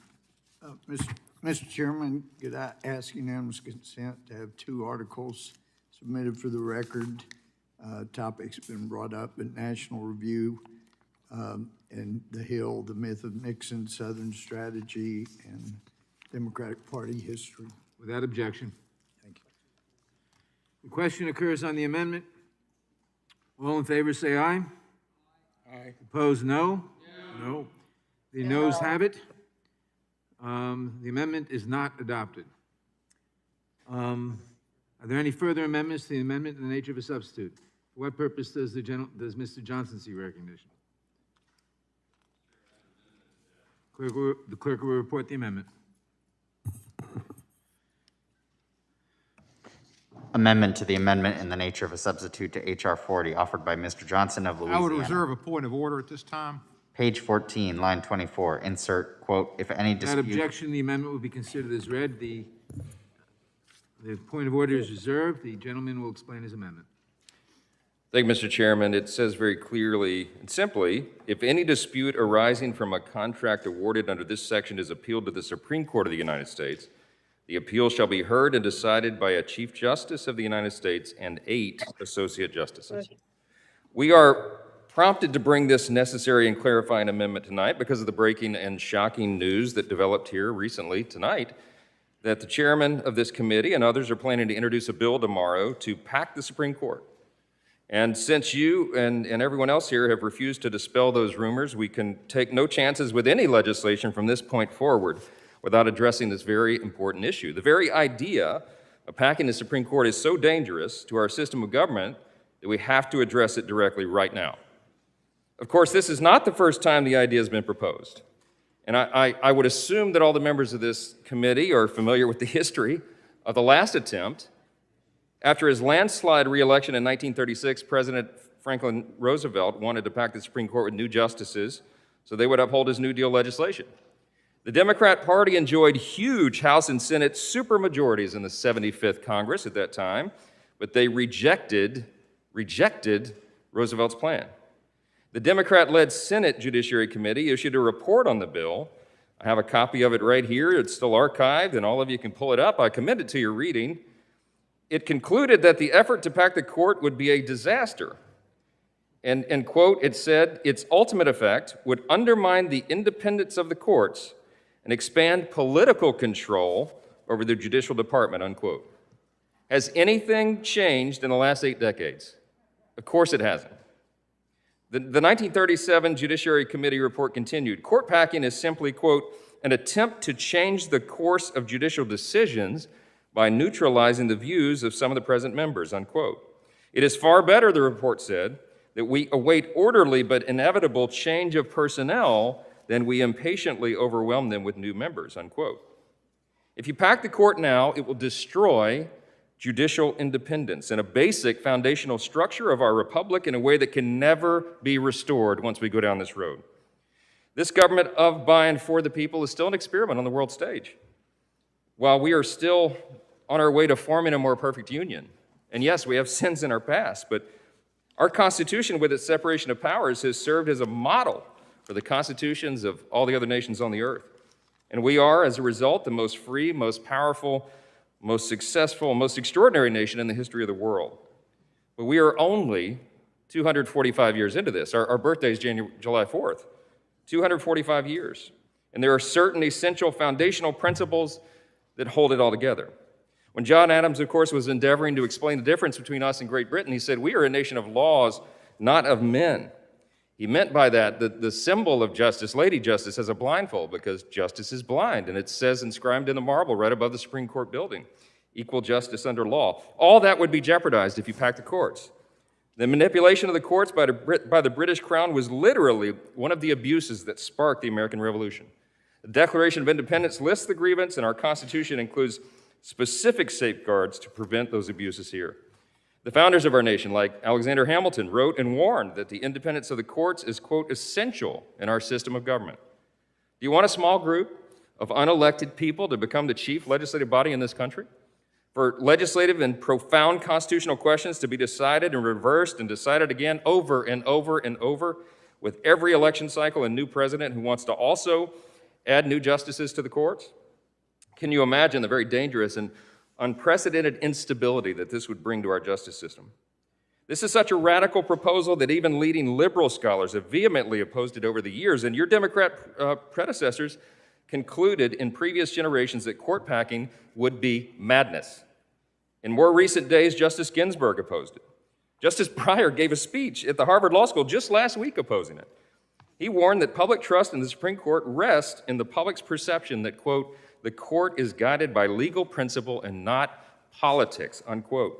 And he noted with great concern that there has been a, quote, growing public suspicion and distrust of all government institutions. Everybody on this committee knows that's true, and it ought to keep us up at night. I want to read just a brief excerpt from the Senate Judiciary Committee's adverse report to the New Deal legislation's Judicial Reorganization Plan dated June 7th, 1937. And this is what it says.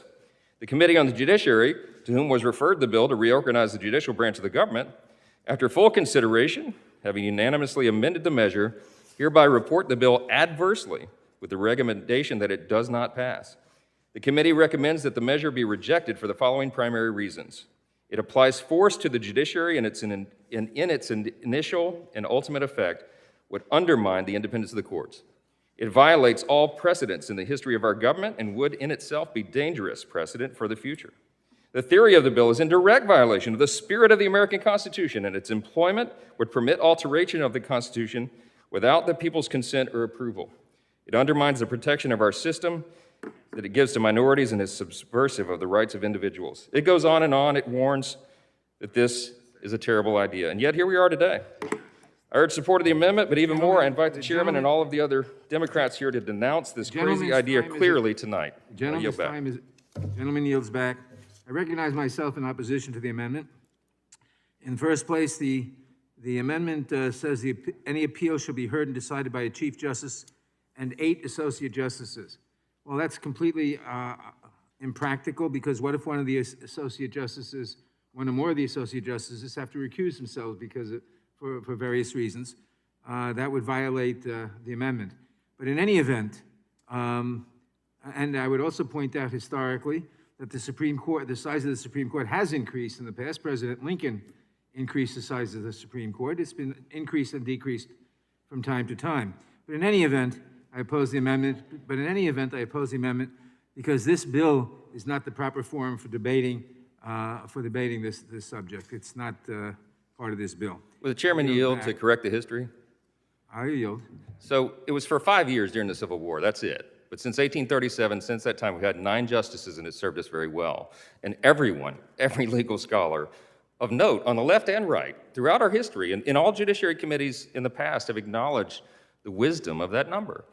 Well, that's the thing. Now, if you want to change it, I'm open to amendments to changing the words of this amendment. If you want to say, reclaiming my time, the history is that the Supreme Court has gone up and down in size, but that's the real point is that this bill is not the proper forum for debating that. We'll have ample time to do that. Mr. Who Chairman, else does anyone else seek recognition? Mr. Chairman, I would just note that I yield to Mr. Cohen. thank you, Mr. Chair. I would just note that in the year 2016, for 11 months of that year, we only had 8 justices because Mitch McConnell refused to have a 9th justice. So we have not had a constant